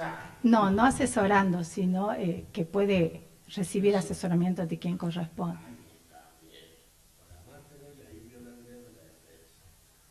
Sí, sobre todo por el principio del acceso a la justicia, ¿no? Sí, pero hay que ser muy cuidadoso. No, sí, seguro. ¿Cuál sería su relación con la prensa en caso de que tengan alguna repercusión mediática, doctora? Sí, a nosotros no, yo como secretaria en la asesoría nos ha tocado recientemente un caso que tomó estado público, que salió en los medios de un niño, sí que fue abandonado por su madre en un lugar público. Yo lo que yo considero es que siempre hay que dar alguna información a la prensa, ¿sí? No negar la información, pero sí siempre respetando el secreto que debemos mantener con respecto a las actuaciones judiciales y sobre todo cuando involucran a niños y adolescentes. Y lo que me pasó a mí en este caso concreto es que el asesor no se encontraba presente porque estaba en una audiencia y cuando fue la gente de los medios a entrevistarme, ¿sí? Por supuesto que yo no me pude negar porque después queda como que uno se niega a recibir a la prensa, pero lo que sí me encargué... Exactamente, y lo que sí, digamos, y ante el Estado público y la conmoción social que había tomado esta situación, porque se trataba de un bebé de días abandonado en la vía pública por su mamá, sí a la persona que me fue a entrevistar en ese sentido, le expliqué, sin dar detalles sobre el caso concreto, cómo procede la justicia, en este caso la asesoría de menores, ante una situación así para transmitirle a la sociedad, porque además, digamos, ya al notar estado público, la gente se presentaba queriendo adoptar ese niño o preguntando cómo se puede hacer para adoptar un niño. Entonces, sin negar información, ¿sí? Porque debemos brindar la información, ser cautos y también para no incurrir en prejuzgamiento ni brindar algún tipo de información que pueda resultar luego perjudicial. Sí, lo que es bueno además que en Orán lo que funciona bien es la oficina de prensa que tiene además el Poder Judicial, y frecuentemente he visto que a través de la oficina de prensa los jueces coordinan y se publican los dictámenes para conocimiento, para que tomen estado público y la gente conozca las sentencias que dictan los jueces, que es la manera en que los jueces hablan a través de la oficina de prensa del Poder Judicial, que está en mejores condiciones. Sí. No, y también me parece importante cuando yo leía lo que es el plan estratégico que se está llevando a cabo el Poder Judicial, es justamente la necesidad de capacitar, ¿sí?, a los funcionarios y a los magistrados justamente en todo lo que tiene que ver con los medios de comunicación, con el trato hacia los periodistas y cómo dirigirse también hacia el público en general, que quizá por ahí a veces hablamos medio difícil y no llegamos a ser comprendidos por la gente, ¿no?, que en definitiva a quien va dirigida. Muchas gracias, doctora. Doctora, sí. Justamente en relación al tema de la interposición de un amparo que se pudiera llegar a plantear en su juzgado, en Orán en estos días se planteó un amparo correctivo contra una ordenanza que disponía un aumento de impuestos, y la jueza civil y comercial se declaró incompetente enviando las actuaciones aquí a la Corte. ¿Usted considera que es correcta su actitud o debió haber rechazado el amparo o lo debió haber resuelto? No sé si tiene conocimiento de esa situación. Sí, lo que considero que en este caso, sí, a mí lo que me parece es que lo que corresponde es que sea elevado a la Corte, ¿sí?, en virtud de los artículos 92 de la Constitución Provincial. Yo no voy a opinar, doctora, usted sabe. Está bien, está bien. Mire, no me mire. Porque en estos supuestos, digamos, la Corte tiene competencia originaria y exclusiva para resolver en estas cuestiones. Por lo poco que he podido yo tomar conocimiento, digamos, como habitante de Orán, la verdad que yo no conozco en profundidad, digamos, el fallo, o sea, el planteo formulado en el amparo, ¿sí? Pero algunos escriben que no se debatió en el Consejo Deliberante como hubiera correspondido para poder aplicar, digamos, este impuesto. La verdad, desconozco si fue así realmente, o sea, son cuestiones que se dieron internamente en el Consejo Deliberante, pero sí me parece que son cuestiones que en este caso debe resolverlas la Corte, porque además en el caso de aplicarse van a afectar a toda la población, en este caso de Orán. ¿Qué tal, doctora? Bueno, la vuelvo un poquito a los principios procesales, sí, el proceso de familia. Sí. ¿Qué novedad introduce el Código respecto a la carga de la prueba?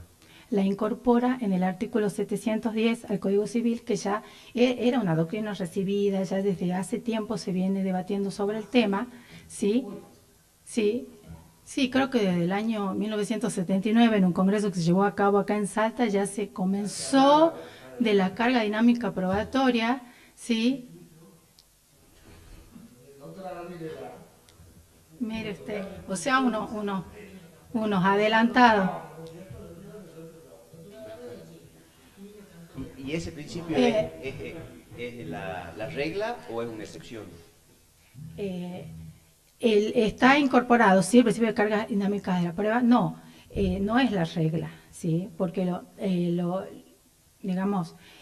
que corresponde es que ante determinados supuestos, sí, cuando el juez debe, lo que se dice correctamente para no afectar el derecho de defensa es que lo que tiene que hacer el juez es hacerle saber a las partes, ¿sí?, que va a proceder a la aplicación de este principio justamente para no vulnerar ese derecho de defensa. Se dice que lo que corresponde es que se fije una audiencia, ¿sí?, en la que el juez, una audiencia preliminar en la que el juez le hace saber a las partes que va a aplicar, digamos, al momento de valorar el principio de las cargas dinámicas probatorias, o sea, de manera que nadie puede verse sorprendido al momento de la sentencia por la aplicación de este principio, que era el cuestionamiento que se hacía en qué momento el juez debe hacer esa manifestación. Esto surgió, digamos, a raíz de cuestiones que eran de difícil prueba, que como eran las malas praxis médicas,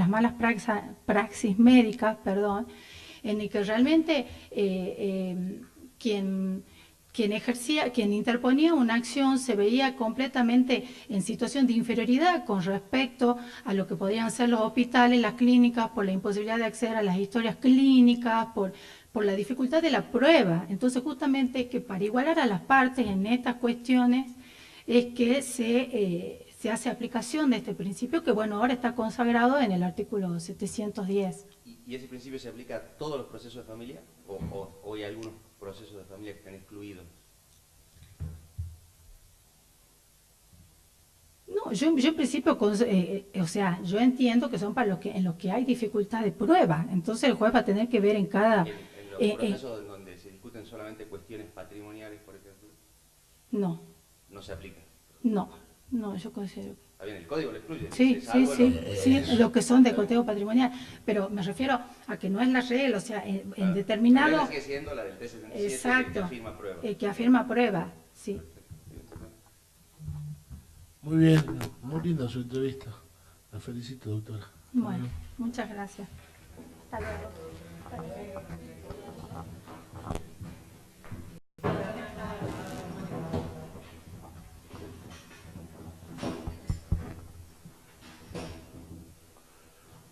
Doctora Angélica Elizabeth Toro, ¿es así? Sí.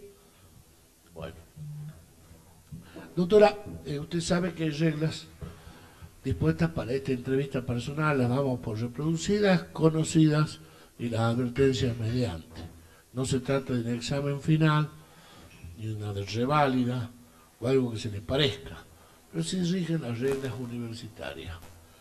Doctora, tenemos sus antecedentes, todo su legajo correspondiente, pero recuérdenos qué está haciendo profesionalmente. Actualmente estoy trabajando en el juzgado civil y comercial de la ciudad de Tartagal, como secretaria, ya hace aproximadamente va a ser 4 años, del julio del 2013 hasta la fecha. Su juez es la doctora Griselda Beatriz Nieto. Bien. ¿Cuál es la tarea como secretario que la jueza le encomienda que haga, además de las funciones procesales? ¿Qué hace? Actualmente estamos con el tema de la organización y aplicación sobre todo de las normas ISO, haciendo los proyectos de planificación para que la tarea asignada, digamos, al... Obviemos las cuestiones de gestión, a pesar de que está, pero desde el punto de vista procesal jurídicamente. Sé que están en las ISO, sí. Sé que estamos por calificar, sé que se mueven muy bien, pero también sé que están solos. Sí. Un gran problema ese, ¿no? Sí, es el único juzgado que hay en Tartagal. Bueno, estamos las 2 secretarias y la cantidad de expedientes, digamos, con los que trabajamos son muchísimos. No damos abasto. Por ahí la idea es trabajar... Bueno, por eso ahí viene mi pregunta. Procesalmente, ¿cuáles son los proyectos o qué clase de resoluciones la jueza les pide que colabore? Actualmente nos están encomendando hacer las tareas, la colaboración de los proyectos de las sentencias definitivas, como desalojo, que es lo que en mayor cantidad tenemos, interdictos, y sobre todo el tema de la ley de defensa del consumidor. Dijo desalojo. ¿Va por un proceso especial o va por un proceso por el sumarísimo? El más sumarísimo, el más verbal. Breve. Sí.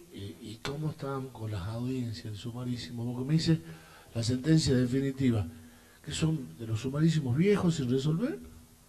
¿O son nuevos? Quedaron, sí, en realidad lo que quedaron, sí, doctor, que le parezca, digamos ya así. sé, pero dígalo, no tenemos. Quedaron, sí, algunos de los sumarísimos que teníamos con anterioridad. Lo que estamos sacando actualmente con mayor rapidez, que es lo que le dije, terminando con el tema de los desalojos y sacando los interdictos que se tienen que tratar de cumplir con el plazo establecido. Muy bien. Y con el tema también el de defensa del consumidor, casos que actualmente se están presentando con mayor frecuencia y sobre todo por el tema de los planes de los automóviles. A ver, cuéntenos eso. Bueno, están las empresas particulares donde los justiciables celebran un contrato de adhesión exactamente, porque ya el formulario lo tienen impreso, donde se dice que a el pago de la 6ª cuota se le va a hacer la adjudicación, no dicen entrega, sino adjudicación del automóvil. razón por la cual la gente entiende que es la entrega, no la adjudicación, y bueno, se les explica el medio de sorteo, pero aparentemente, digamos,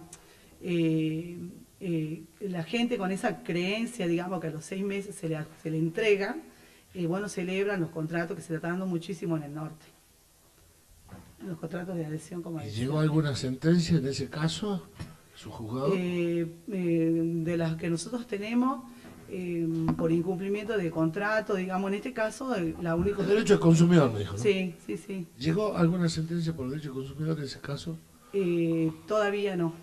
No, pero mire que es rapidísimo. Sí, sí, sí. Toda la ley, todo lo que tenga que ver con consumidor. Lo que sí se llegó, por ejemplo, en el caso de Volkswagen, que se habían entregado un pero vehículo... por el cumplimiento contractual. También, a ver, cuéntenos. También por el caso de Volkswagen, se había entregado un vehículo, se le entregó y el vehículo tenía desperfectos mecánicos.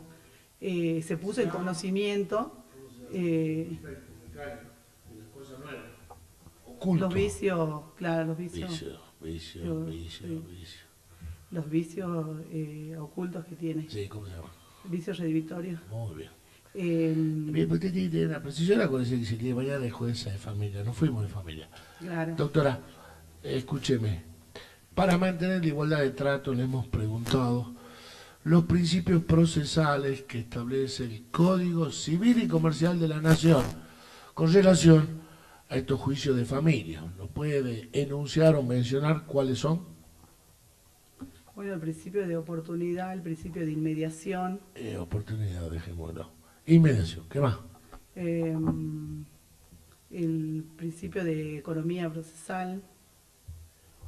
El Código Civil trae específico, no los principios procesales civiles. Sí. Para el proceso de familia, el Código Civil enuncia unos principios.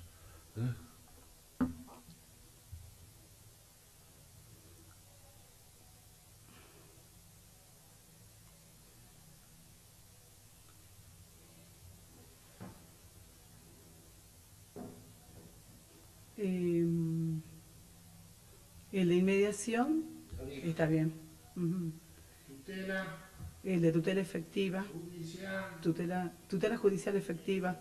Muy bien.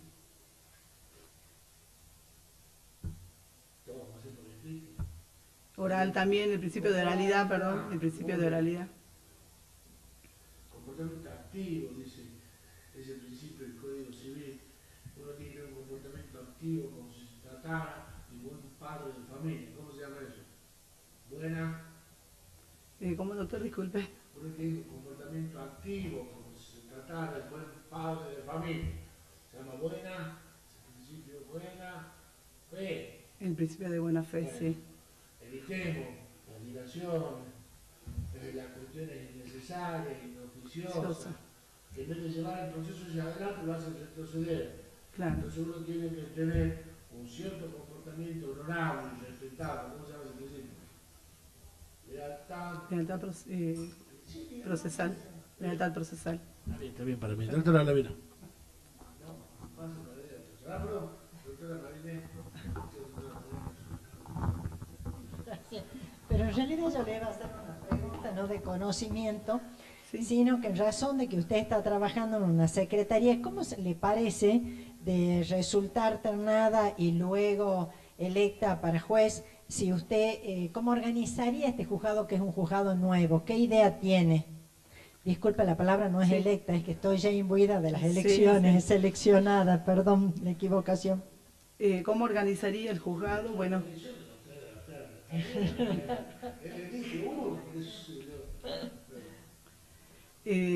bueno, por el conocimiento y por la práctica, porque yo trabajé casi 5 años también como empleada administrativa en un juzgado de familia, la secretaría, y organizaría, por ejemplo, tomando personal, ¿cómo organizaría, digamos, el personal? Cuénteme, esto es un juzgado nuevo. Usted tiene claro que entra un juzgado nuevo. Sí. Sí, sí. Sí, en realidad, luego de este concurso, usted resulta ser la jueza. Cuénteme qué haría, cómo haría si usted va a entrar a un juzgado nuevo. ¿Qué haría? A partir justamente de la práctica que usted tiene. O por lo menos, si no entremos en primer lugar, detalle, que tendría el manual, digamos, de trabajo del juzgado, crearía un manual donde le asignaría, yo por el conocimiento, digamos, que vengo anteriormente, se pondría una persona que tomara las audiencias por la mayor rapidez. Tiene que justamente el inconveniente que a veces se presenta es que la gente que va a las audiencias se demoran porque no hay una persona especializada que tome las audiencias. Sí, sí, sé que es una casa de... ¿Sí? Bien. O qué se le ocurre, no importa que me diga exactamente, pero de acuerdo a su experiencia, ¿qué le parece que tiene que haber de algo distinto? Va a tener mesa de entrada, es un hecho. Ah, sí, por supuesto. Por eso, pero ¿qué se le ocurre? Okay. O no se ha puesto usted a pensar, o se ha puesto a estudiar y no se ha puesto a pensar cómo lo organizaría. ¿Cómo? ¿Alguna historia diferente de acuerdo a su experiencia que a usted le parece que podría ser positivo en el funcionamiento del juzgado? Bueno, sabemos que los juzgados tienen las mesas de entrada y que existe personal que es el que tiene que cargar los juicios nuevos que están ingresando. Para mí, digamos así, lo que sería, que cambiaría, digamos, sería más gente que esté preparada para el tema de las sentencias, sobre todo, porque en la práctica lo que se demora son las sentencias. La redacción de los proyectos. La redacción de los proyectos. Lamentablemente que cuando es un solo juzgado y estamos, digamos, 2 secretarios ahí, y por la cantidad, discúlpeme doctora, es muchísimo, es mucho, claro. Para mí, digamos, porque el resultado de todo el trabajo, ¿dónde se ve? En la sentencia. El resultado, digamos, del trabajo, de todo, o de lo que los justiciables piden diariamente. Entonces, la agilidad para mí sería no solamente en el trámite, en el proceso, sino también en la sentencia. Y yo me basaría, digamos, más en eso. Por supuesto que en el trámite, haciendo el trámite, aplicando la agilidad que corresponde, pero sí, acá, si bien es responsabilidad del juez, pondría más énfasis en que los secretarios colaboren en ese tema, porque como le digo, la gente pide una guarda o un divorcio en el menor tiempo posible, y digamos, si agilizamos ese tema, se podrían ver más rápido los resultados y se podría... Gracias. ¿Quién le haría la planificación de los circuitos? La planificación de los... Bueno, es justa... ¿Quién le haría, sobre la pregunta de la doctora, la planificación, los circuitos, de todo eso? Porque el pensante, el que va a ejecutar, el que tiene la idea y necesita de un equipo. Claro, justamente el juez, que en conjunto con el equipo de trabajo, que son todos los que están ahí, se va planificando y haciendo el circuito. Diciendo, entra una demanda, ingresa la demanda, pasa a quién, a la persona encargada de cargarlo, la persona que carga, digamos, el expediente distribuye, las personas que están para decretar. Ya le voy a dar una ayudita. Justamente el presidente de acá de la Corte nos pide permanentemente ayuda a nuestra facultad. Tenemos las cátedras de organización y método, de informática, todo eso, y bueno, y le estamos mandando los mejores representantes. Y me parece que para eso cuentan ahí en esa zona de sede de la universidad, porque hoy la planificación es la base, la raíz para que el futuro ande bien la cosa. Sí. Yo le hago una preguntita, doctora. Sí. Usted en estas medidas que hablaba con la doctora de innovativas sobre el juego, habló de preparar gente para que tome las audiencias. Claro, muchas veces en el caso nuestro, que en la práctica, actualmente, por ahí, no se tienen prácticas en tomar una audiencia y se está demorando muchísimo tiempo. Por ejemplo, una audiencia que podría terminar, no sé, depende del tipo de juicio, en unos minutos, se demoran un montón. Y tratamos de agilizar nosotros, cuando estamos en audiencia, tratamos de agilizar. ¿Y cómo compatibilizaría eso con el principio de inmediación que establece el código para los procesos de familia? ¿Usted tomaría audiencias? Actualmente toma audiencia, doctor. Como jueza, digo, ¿no? Como secretaria. Yo como juez, perdón. digo, claro. Usted capacitaría gente para que tome audiencia, pero el código habla de inmediación. Estaría presente en las audiencias, pero independientemente de eso, la gente que toma que está presente estaría, digamos, preparada para tomar, porque muchas veces no, o sienten temor o no saben cuál es el procedimiento que sigue. Y me tocó en varias veces en audiencias de sumarísimo estar presente cuando ha sido, digamos, delegada esa obligación por el juez. No, son muy poquitos, doctor, pero la realidad, sí, ya. Doctora, una preguntita, la saco del tema. En Salta, ¿cómo se ha implementado el sistema de protección integral de los derechos de los niños, niñas y adolescentes de la ley 26061? ¿Lo conoce? Sí, la 26061 hay una ley provincial justamente que habla sobre la reglamentación o la aplicación de la Convención de los Derechos del Niño, Niña y Adolescente, tendiendo a proteger justamente a las personas menores a las personas de menores de 18, a los que tienen 18, hasta los 18 años, perdón. ¿Conoce qué estructuras se crean a partir de la implementación de esa ley? En el ámbito del Ministerio Público, por ejemplo. Se está creando el defensor de niños, el defensor de abogados, perdón, de niños.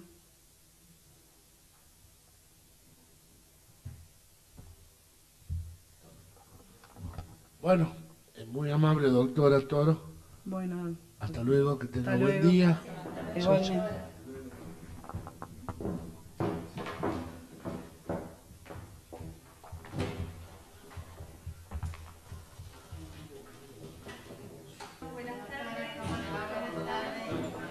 Doctora, ¿cómo le va? Mirta Mariana Velázquez. Así es. Acérquese un poquitito más al micrófono, por favor. Doctora, damos por reproducidas, conocidas, las reglas de la reglamentación sobre esta entrevista. También la advertencia que hay que practicar. Usted ha presentado su legajo, pero sin embargo, queremos saber qué está haciendo profesionalmente en la actualidad. Si nos puede contar de ello. Bien. Bueno, actualmente soy secretaria del Juzgado de Familia 2 de Metam. Trabajo con el doctor Carlos Graciano, ya hace 2 años y medio más o menos. Y ahí me desempeño actualmente como funcionaria, como secretaria. Y vamos a cambiar de distrito, del sur al norte. Es la segunda vez, sería la segunda vez. ¿Cómo es eso? A ver, cuénteme. Yo soy oriunda de Orán. ¿Soy nacida o oriunda? Yo soy nacida en Orán. Orán. ¿Y por esas cosas? Y por esas cosas de la vida, con el solo afán de concretar un sueño que hoy se puede hacer realidad, empecé a trabajar en el Poder Judicial haciendo la carrera judicial y me fui a Metán. En Metán no tengo familiar ni nada, simplemente perseguía este objetivo. Secretaria de Familia del doctor Graciano. Actualmente sí, pero en Metán comencé siendo administrativa. Estuve 4 años y medio como personal administrativo siendo abogado, con el solo fin de hacer experiencia para este último objetivo. ¿Pasó en el escalón ese de abogado auxiliar? No. No. Me fui a Tartagal, desde Metán, me fui a Tartagal con la doctora Zunino, trabajé 1 año y medio, casi 2, como prosecretaria. Aclare de qué era doctora Zunino. Juzgado de Familia número 2. Familia, la doctora Zunino. Familia. ¿Y después? Y después se abrió el concurso en Metán, en el juzgado donde, aclaro que trabajé como administrativa en el juzgado de familia del doctor Graciano. Concursé, fui prosecretaria de la doctora Zunino, también en familia, en Tartagal, familia 2, y volví a concursar cuando se abrió para secretaria y actualmente me desempeño ahí. Así que estuve en el norte y el sur, adoptada por... Y va y viene, ¿no? Y voy y vengo solo con el afán ese de cumplir un sueño. Ahora, el doctor Graciano, que es una excelente y muy responsable persona, ¿qué le dice? ¿Cuál es su tarea procesal que usted hace en el juzgado de Metán? Bien, la tarea procesal, es llevar todo lo que es el procedimiento dentro del expediente, desde que se... O sea, toda la providencia de mero trámite, usted se ocupa. Toda la providencia de mero trámite está a mi cargo dentro de lo que es procesal, ¿no? Y también, colaboro, hago proyectos de sentencia, confecciono los proyectos de sentencia. ¿También? También. Hacemos la providencia que usted puede firmar, la firma usted, si no se la lleva el juez. Sí, de lo sí, contrario. sí, así es. Y cuénteme una cautelar muy común Una cautelar muy común. en derecho de familia. En derecho de familia o los alimentos provisorios. Bien, ¿y qué me puede decir de ello? Bueno, los alimentos ¿Hay provisorios... alguna norma distinta a la que estaba? Si se cambió, no se cambió. Si es igual el sistema del código viejo, del código nuevo, a pesar de que el código viejo tenía modificaciones. Claro, no. El código nuevo lo que hace es receptar todo lo que en jurisprudencia ya se venía trabajando. Ajá, sí. Tanto en lo que es la afiliación, y... Hablamos de alimentos nada más. Sí. No nos vamos a la bien. afiliación. Bien. En los alimentos, fue receptado, actualmente también con respecto a los abuelos, Ahí hay preclusión, porque tenemos que ir al caso que preguntamos, que era justo alimento por parte de un abuelo. Así que de ese no hablemos. Bien. Siga. El código... Bueno, el código viejo, eso ya no. ¿Cómo? El de los abuelos ya estaba, ¿no? En la parte de los parientes, pero ahora está más específico, está más Sí. está regulado en forma expresa y además específicamente. Más claro. Si más le gusta claro. más nueva redacción, pasaron Sí. muchos años. Sí. Con respecto a los alimentos provisorios, están regulados, en el código como en el código viejo, también le decían la afiliación. Pero Después... yo le pregunté, le traigo de vuelta mi pregunta, ¿está bien lo que me ha dicho? Sí. Está muy bien. Yo le dije, ¿cuál es la cautelar más habitual? Sí. Usted me dijo, mire, los alimentos provisorios. Entonces, ¿y por qué? ¿Cuál es de los elementos de la medida cautelar el que sobresale? La urgencia... No dice urgencia el Código Procesal Bueno, Civil. no. Sea precisa, va a ser jueza. Si El peligro vaya- en la demora. El peligro en la demora, la O sea, necesidad de satisfacer. más que la titularidad del derecho con la provisoriedad de la cautelar, Es el peligro en la homo boni demora. iuris, Ujú. sino es el peligro de la demora. Sí. Aunque parezca muy obvio, hay que decirlo, ¿no?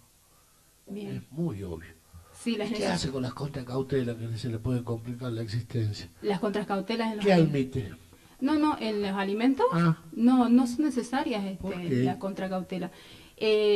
Justamente porque nace de la ley la obligación y porque no es La necesario. titularidad de cualquier otro derecho también nace de la ley, independientemente de que usted postule derecho subjetivo o derecho objetivo. Siempre nace la ley. ¿Pero por qué?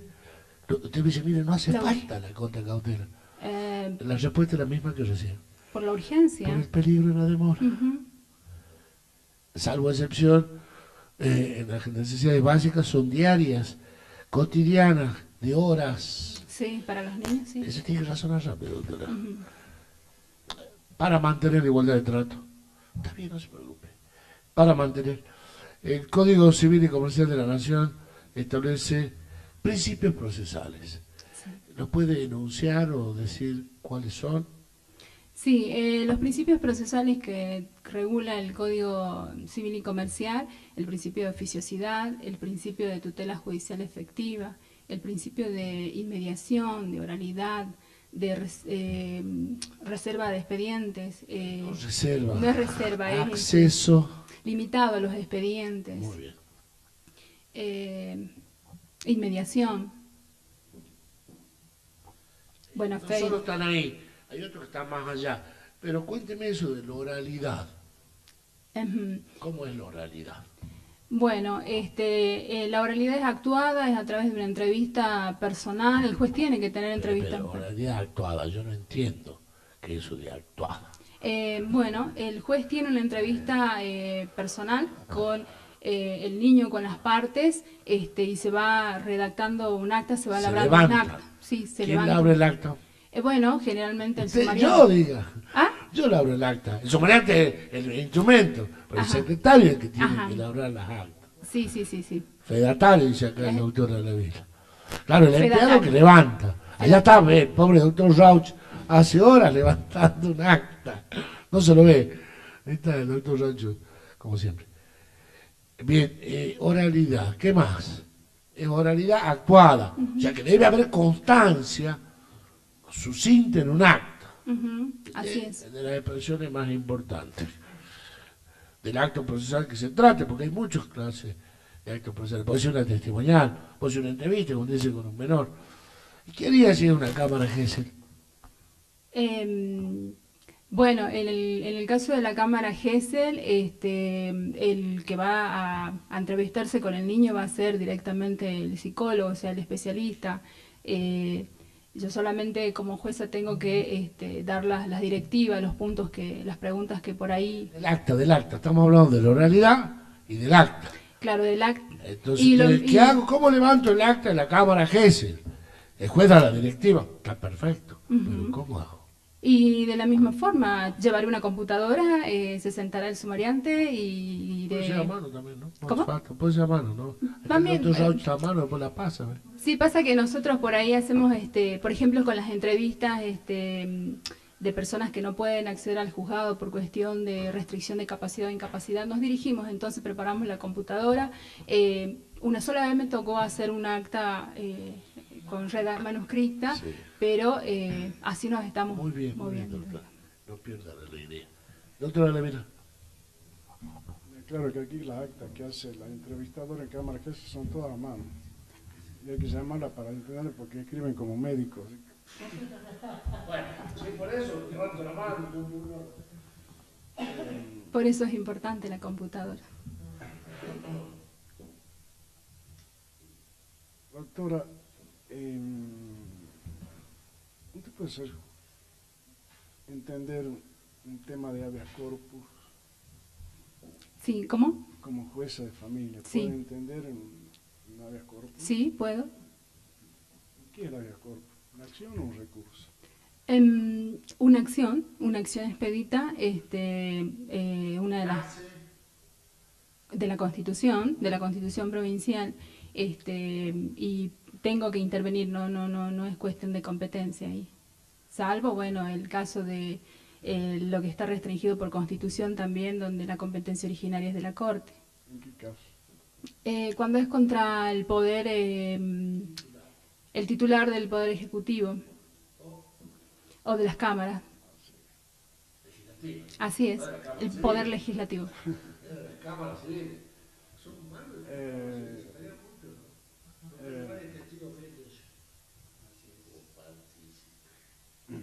Esa es la competencia original. ¿Y la derivada cuál es de la Corte? ¿En el habeas corpus? Sí, bueno, el amparo, bueno, las dos. Es por recurso. ¿Y qué recurso? Cuando, no, por ejemplo, yo... ¿Qué clase de recurso? ¿Qué clase de recurso? El recurso de apelación. Ah, sí, no hay otro. Ah, para el amparo no hay el otro. Único, tiene razón, son los recursos de apelación. Otro. Bien.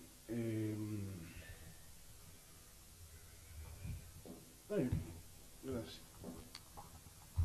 Sí, doctora, en su experiencia en el juzgado de familia, esta nueva institución que creó el Código Civil y Comercial de compensación económica, cuéntenos, ¿la están peticionando? ¿Su juzgado ya ha fallado?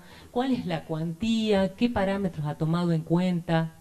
Bien, primero, en el juzgado de Metán tenemos bueno, en realidad en mi secretaría hay una compensación económica, un juicio de compensación económica, pero no hemos fallado todavía. No ha fallado el juez, está en trámite. Hay una cuestión ahí del plazo. ¿Qué trámite le imprimió su ordinario? No, el trámite sumario. Bueno, el trámite sumario, se han producido las pruebas. El tema ahí es el del plazo, el que está tenemos que resolver porque bueno, el plazo del código. Aparentemente sí, ahí hay que ver el tema de las pruebas. Porque es 6 meses a partir de que cesa en nuestro caso es la unión convivencial, en el caso que está en nuestro juzgado. ¿Están discutiendo cuándo cesó la unión convivencial? Ahí estamos. Sí. Y en el caso de los divorcios que se fallaron con el anterior código, ¿tienen derecho a compensación económica? Y habrá que ver el plazo también. Ahí sí, de derecho tiene, el derecho lo tiene, pero habrá que ver el plazo. Y en el caso que usted tiene, ¿qué están pidiendo? ¿Dinero? ¿Bienes? Están pidiendo dinero, sí. O sea, en una sola suma de dinero, como una indemnización, digamos. Como una indemnización, una sola suma de dinero, sí. Bueno, muchas gracias. No.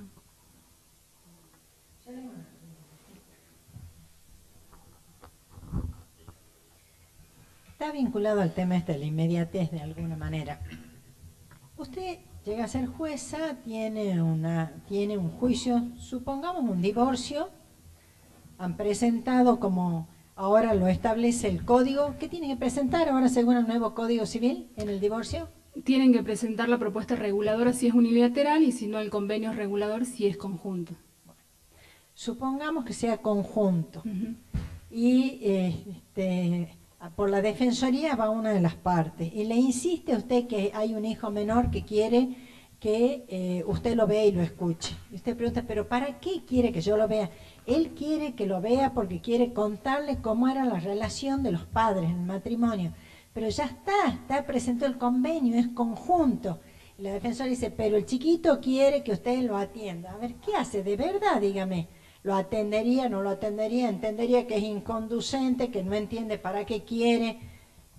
Yo lo atendería porque si no sé para qué, o sea, primero que la defensoría... No sabe para qué. A ver, partamos de la base que usted no sabe para qué quiere que lo atienda. Y él insiste en que lo atienda. El chico insiste y lo hace a través del defensor que atiende a la madre, supongamos.